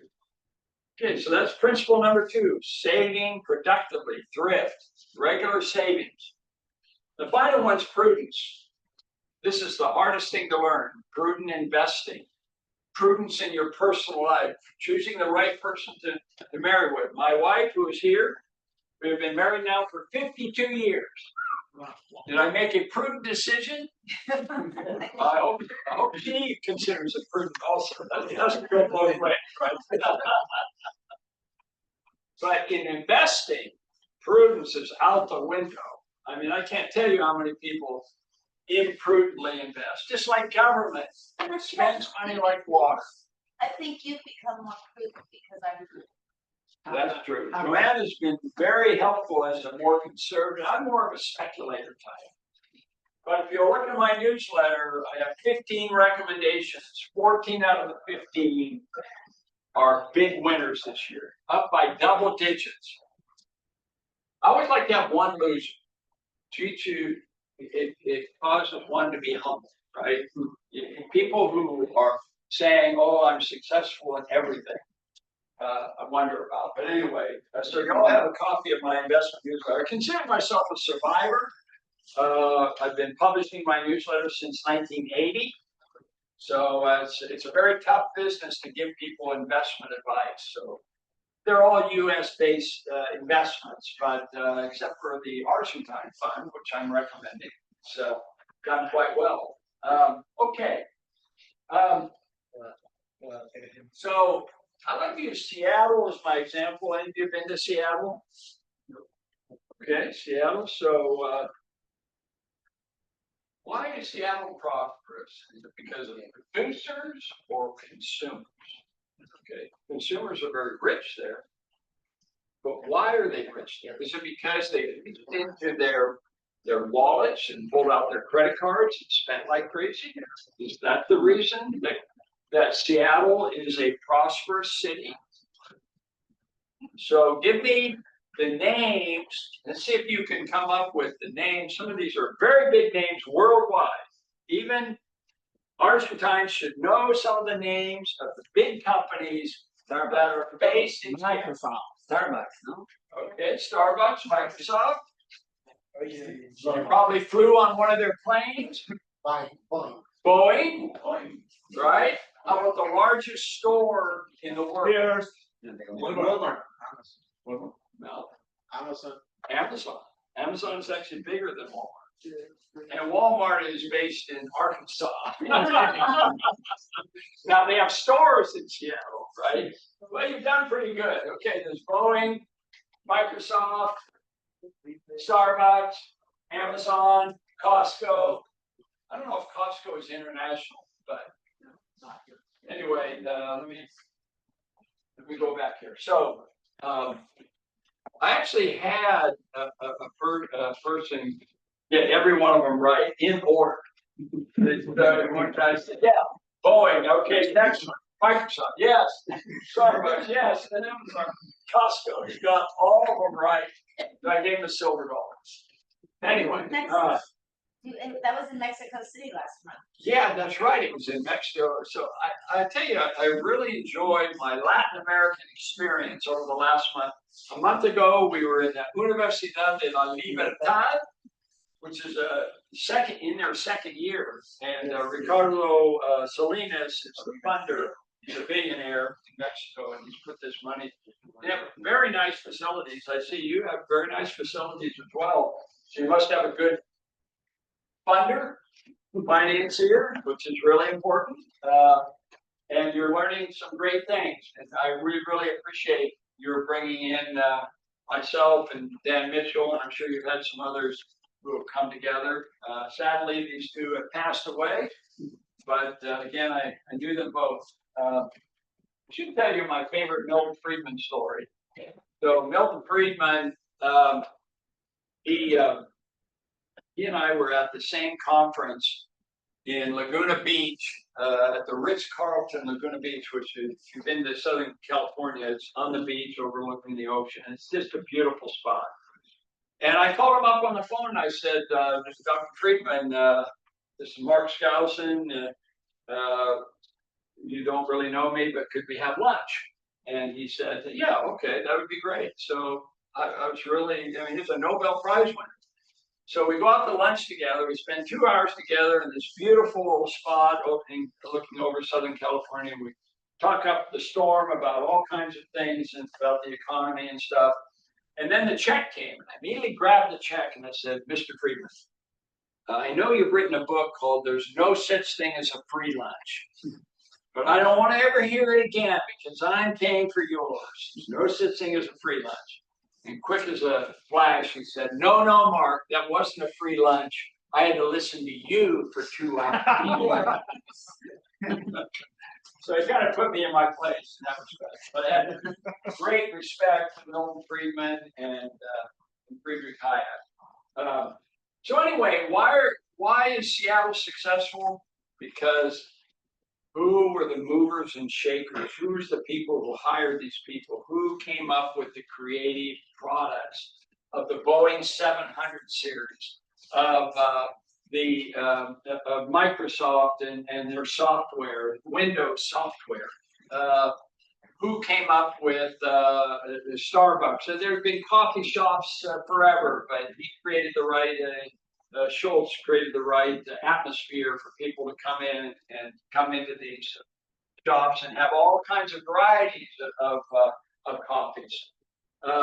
Costco and Amazon online. It was all up here initially. It wasn't like they did a survey asking what consumers wanted.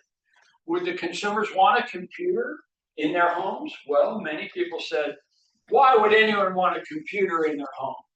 Well, finally, Steve Jobs created a computer in their home, and consumers said, yeah, we want that. So what came first? What was the catalyst? The creative business person, not the consumer. The consumer is a drone, right? The consumer responds to something that's presented in front of them. Do you want this? It's like I come home to my sweet wife and she's fixing dinner, and I say, sweetheart, what's for dinner? And she says, well, what would you like? Blank stare on my face. But if she says spaghetti or steak, I can choose. I'm really good. Probably. pretty good. No, it does help when I show you pictures of the options and then you can choose which one you want. Yeah, that's right. We have HelloFresh and out comes several different choices and I get to choose. That's what consumers are like. So the catalyst is entrepreneurship. And the country that encourages entrepreneurship wins. If the country that encourages productive savings wins. The country that promotes innovation and new technology wins. And this may sound arrogant, but the United States has led the world. I mean, what are the 5 biggest companies in the world in market cap right now? Can you name them? What are the 5 biggest Amazon, companies in the world? Amazon, Alphabet, Amazon, NVIDIA. NVIDIA. NVIDIA, okay, Microsoft, Apple. Is that Saudi Aramco one? They're all U.S.-based companies, and a lot of them are foreigners.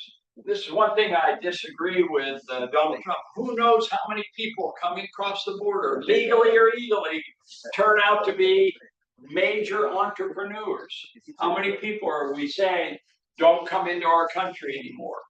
And he actually recently put a freeze on work permits. I mean, how stupid is that? Dan Mitchell didn't mention that part of the closing of the border, which all Americans are all in favor of and stuff like that. But if you're going to close the border, you darn well better open up the legal immigration program and invite those people in.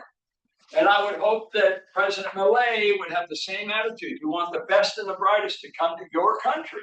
So open up the gates, invite those people in. You've got to make it easy to get a work permit. You know, you don't have a criminal record, you're in good health, you can have some basic criteria, but don't do quotas. Quotas are a big mistake. If you can handle as many people as you want, as long as they're good people and they're willing to hard work, and they have industry, thrift, and prudence. Those are the 3 key factors. Okay. Classical growth models, the solo growth model. It basically says that consumer spending is the effect of the cause of prosperity, which is known as Say's law.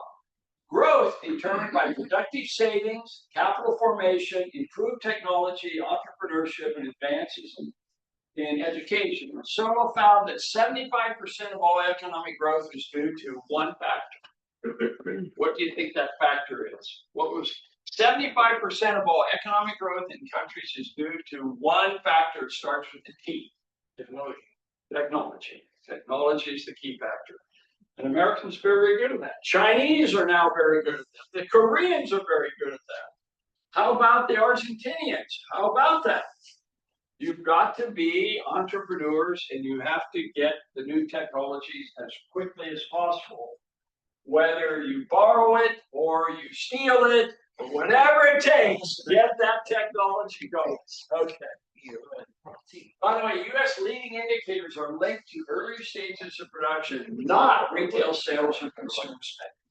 I think I've got a chart on that. By the way, this shows you how productive savings leads to higher economic growth.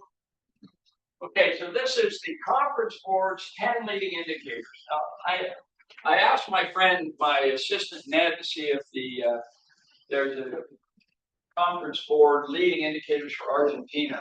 Economic indicators. I don't know if there is or not, but I'll bet you if there is, very few are based on retail or consumer spending. You can see the word consumer spending twice in this list.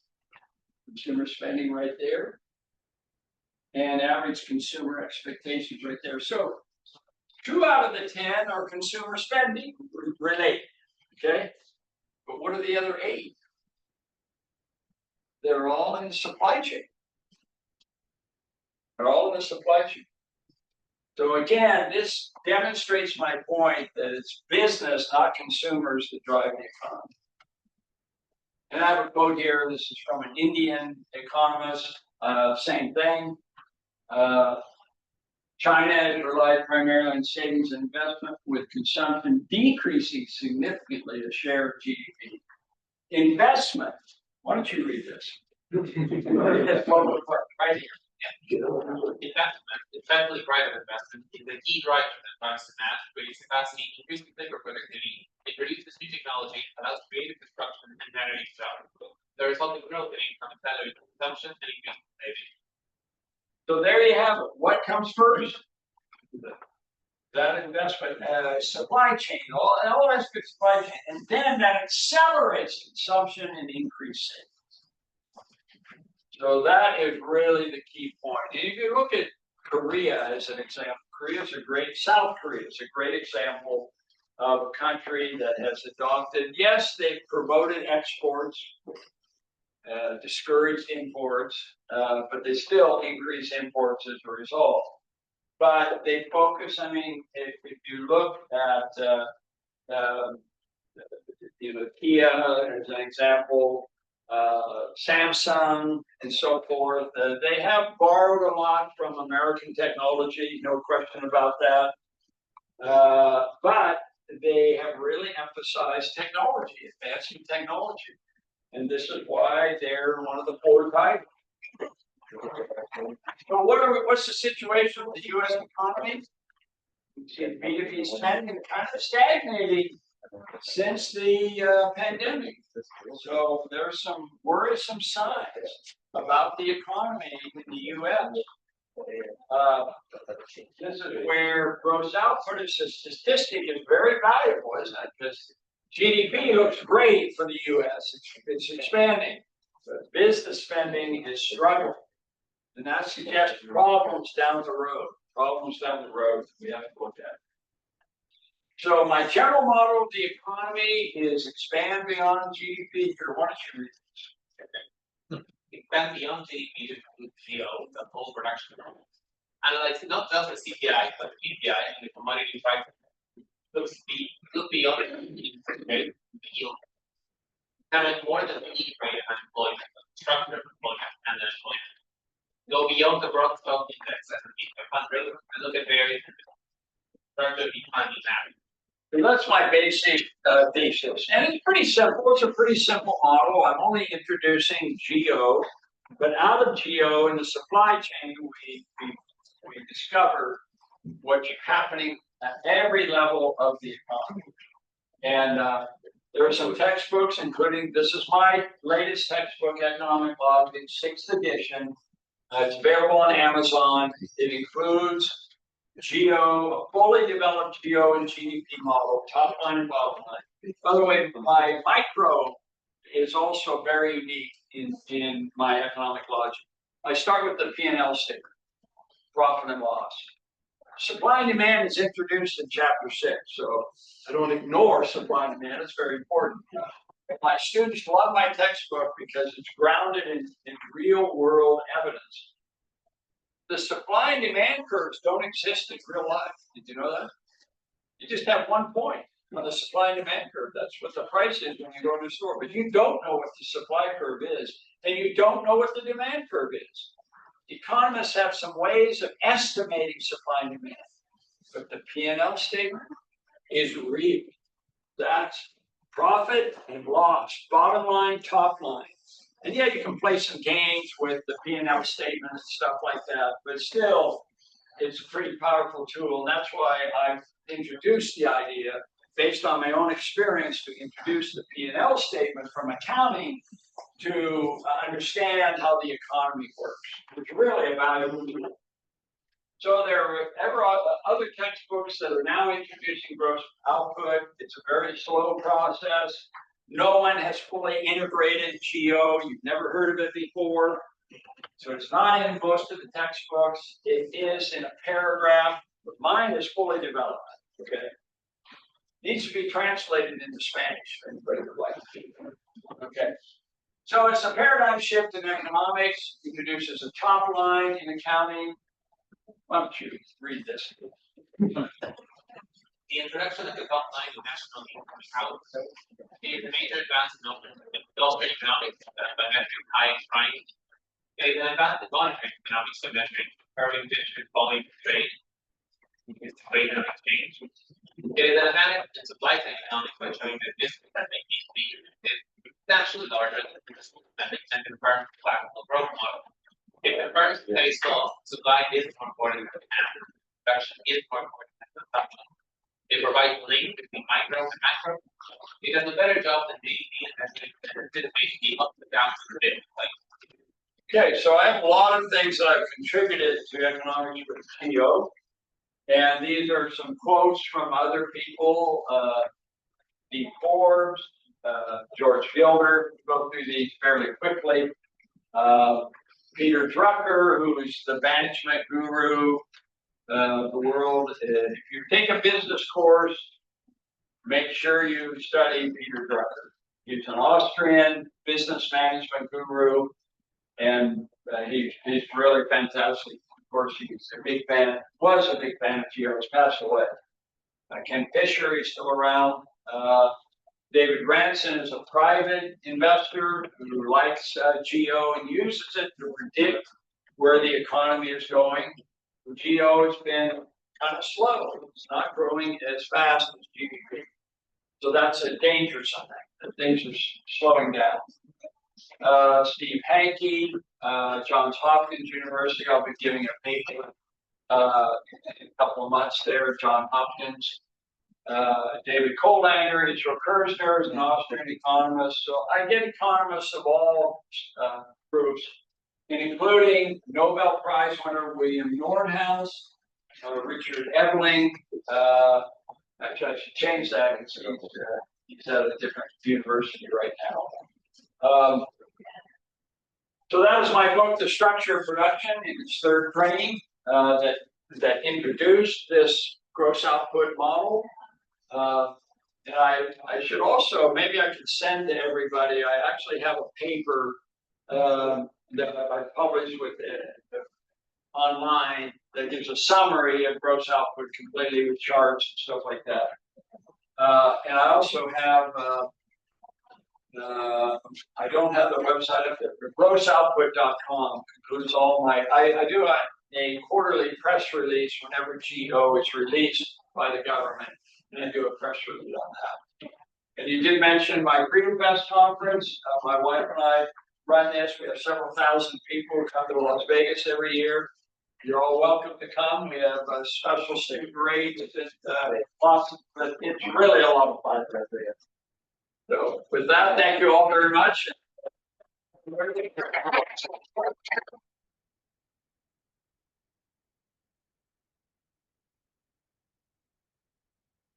Podemos tomar preguntas en español también, si alguien se siente más cómodo, y Nacho, por supuesto, las traduce. Thank you very much. Great talk. I wanted to ask, are you aware of Rothbard's proposal of private product remaining, and would you use it to complement the gross output?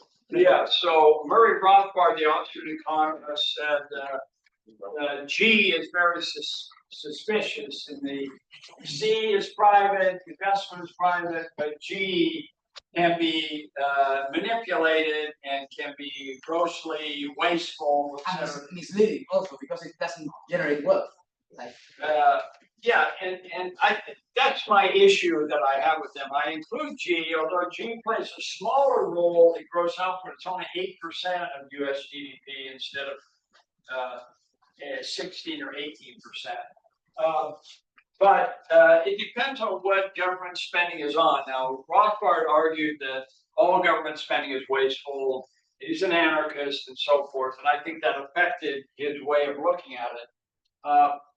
I think it's very important to deal with the realities of what's happening with the government statistics and not just be theoretical. But if you do just look at this, that is valuable. But I don't think you can ignore G, because sometimes G is spent on infrastructure and so forth that is necessary to keep the economy growing.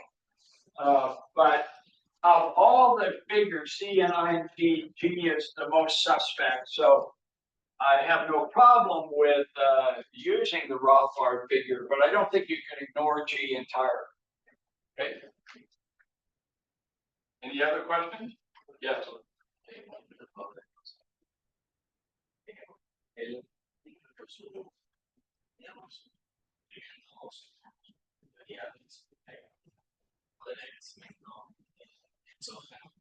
Eso es también compatible con el modelo de crecimiento de la broma. Okay, so he's asking, he said that you framed your innovation, the deal in more like a follow growth model, or closer to that, and he's asking if that would apply also in more like the Romer model. Paul Romer. Yeah. It's a good question. I'm not as familiar with the Paul Romer model.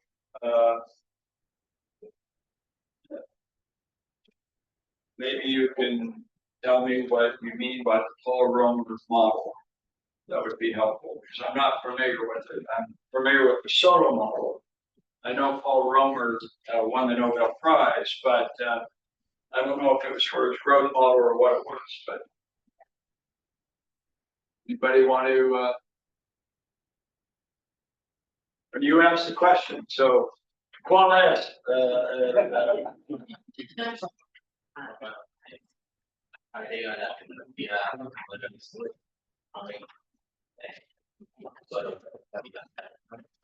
It's a similar growth models we follow, but it doesn't use the concept of technology into integration. Well, that's what the Solo model does.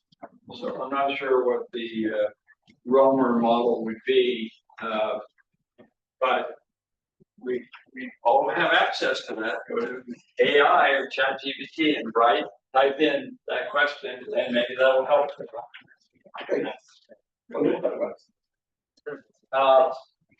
One of the, I should tell you that my biggest challenge on the introduction of GO is that economists say, well, it's just double counting. And you can look back at this, if I can find the chart here.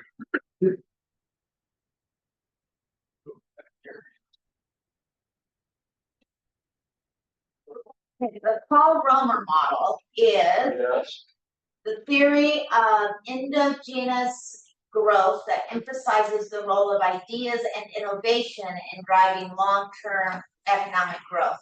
It differs from earlier neoclassical growth models by treating technological progress as an endogenous factor, meaning it's influenced by economic decisions and investments. So it's endogenous instead of exogenous. Is that what we're having here? I'm sure my initial reaction would be it certainly makes sense.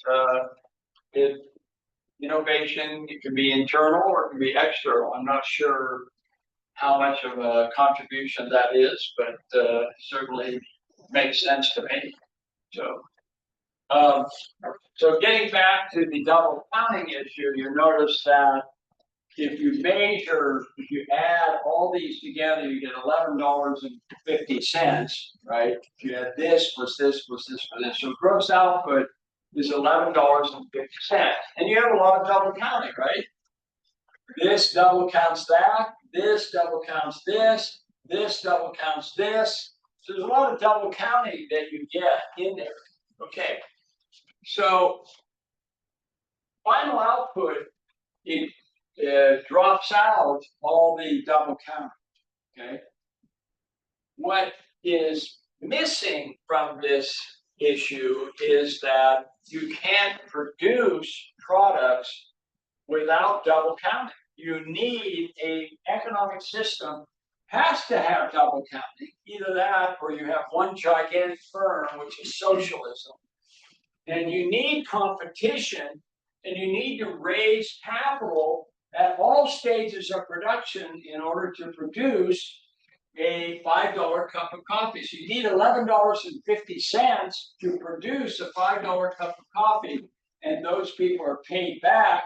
My wife has a really good explanation that the production process goes this way, and the payment system goes this way, upwards, to pay for the people who produce and make profits at every stage of production. So you cannot run a business based solely on net profits. You have to raise the money for the entire gross expenditures in order to produce the product. This is why banking And venture capital is so important. You have to raise the money at every stage of production for the gross amount in order to produce the cup of coffee. Yeah, Joanne. And that's why capital is so important, because after the first stage of producing an entire item to market, after that, the retailer gives $3.50 to the coffee shipper, who gives $2 to the coffee roaster, who gives $1 to the coffee grower. So going forward, the coffee grower has the money from previous sales, but initially they have to have capital. They either have to have investments through savings, or by borrowing money, or by a venture capitalist believing in them. And so capital is essential to entrepreneurship, because they have to start with enough money to do the resource level, the manufacturing level, the shipping level, before they get that money from the cup of coffee. The other thing is that it creates this velocity of money. It creates $11.50 worth of velocity, but there's really only $5. Ultimately, the retailer keeps $1.50, or usually it's more like 50 cents, and everything else goes back to the producer. So that's what this they have to pay for the machine, so it's probably about 50 cents. Yeah, so they just get that little profit. Everything else is going up to the business person. Business really drives the economy, which is so significant that you've discovered. And yet we all think that it's the retailer, because that's where the money is ultimately counted, but everything's going back up the line. So one of the things that's really valuable as an economist is that business people are only here and here and here and here. They oftentimes don't see the big picture. If you've ever read an essay called I, Pencil, it's the discovery of how a pencil is made. And every individual along the production process of making the pencil, the eraser, the paint, the yellow paint for the pencil, the lead, the wood, they don't know they're making a pencil. The only person who knows they're making a pencil is the producer making the pencil, right? And the others are making ink, and they have lots of customers and stuff like that. They're very micro-oriented.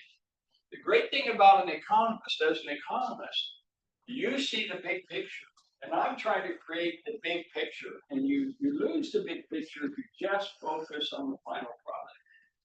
Then the consumers, it becomes too much of as the key indicator. No question, you have to have good, intelligent consumers. But you got to have even better producers who know what they're doing in that regard. So it's a little bit of complexity economics. The other thing that's interesting is that over time, there are more and more stages of production.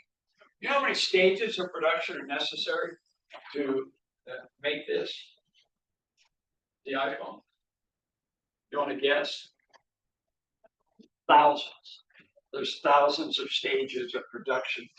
Just this, the plastic on the front, takes an incredible number of stages of production to get to this. And the only reason you don't know about it is because you have inventories at every stage. So you just draw from the inventory to make the plastic. Okay, you don't realize all the stages of production that came before you made the plastic, and you don't care because it's there in inventory. Inventory is at every stage of production. How important that is. So the economist has this unique ability to look at the big picture that business people don't. That's why I've tried to create the 4-stage model on the micro and macro level. It really gives you a sense of the total picture, and it gives you an advantage of how can we make this more productive. The other thing that's interesting is that I mentioned before in this here, the final stage here, that the final stage does not include used goods, right?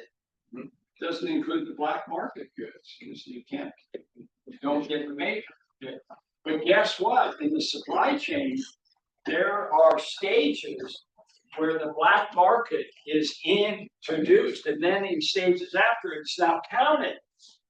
Okay, and the same thing with used goods. How often do businesses buy used goods, used trucks, used cars, used appliances to produce their products? A lot. It's not counted here, but it's counted up there. So this is why it's not just the double counting that people who argue double counting don't really understand how the economy really works. It's very dynamic. And also you have many increasing stages of production. You don't notice it because of inventories, but it becomes extremely complex on how a system works. When you cut off that supply chain that we did in the pandemic, you suddenly saw how difficult it was to get all those stages back in order to produce those products, and it created a lot of shortages and higher prices and so forth. So this is why it's so important to look at the entire economy and not just the finished product. Thank you all very much.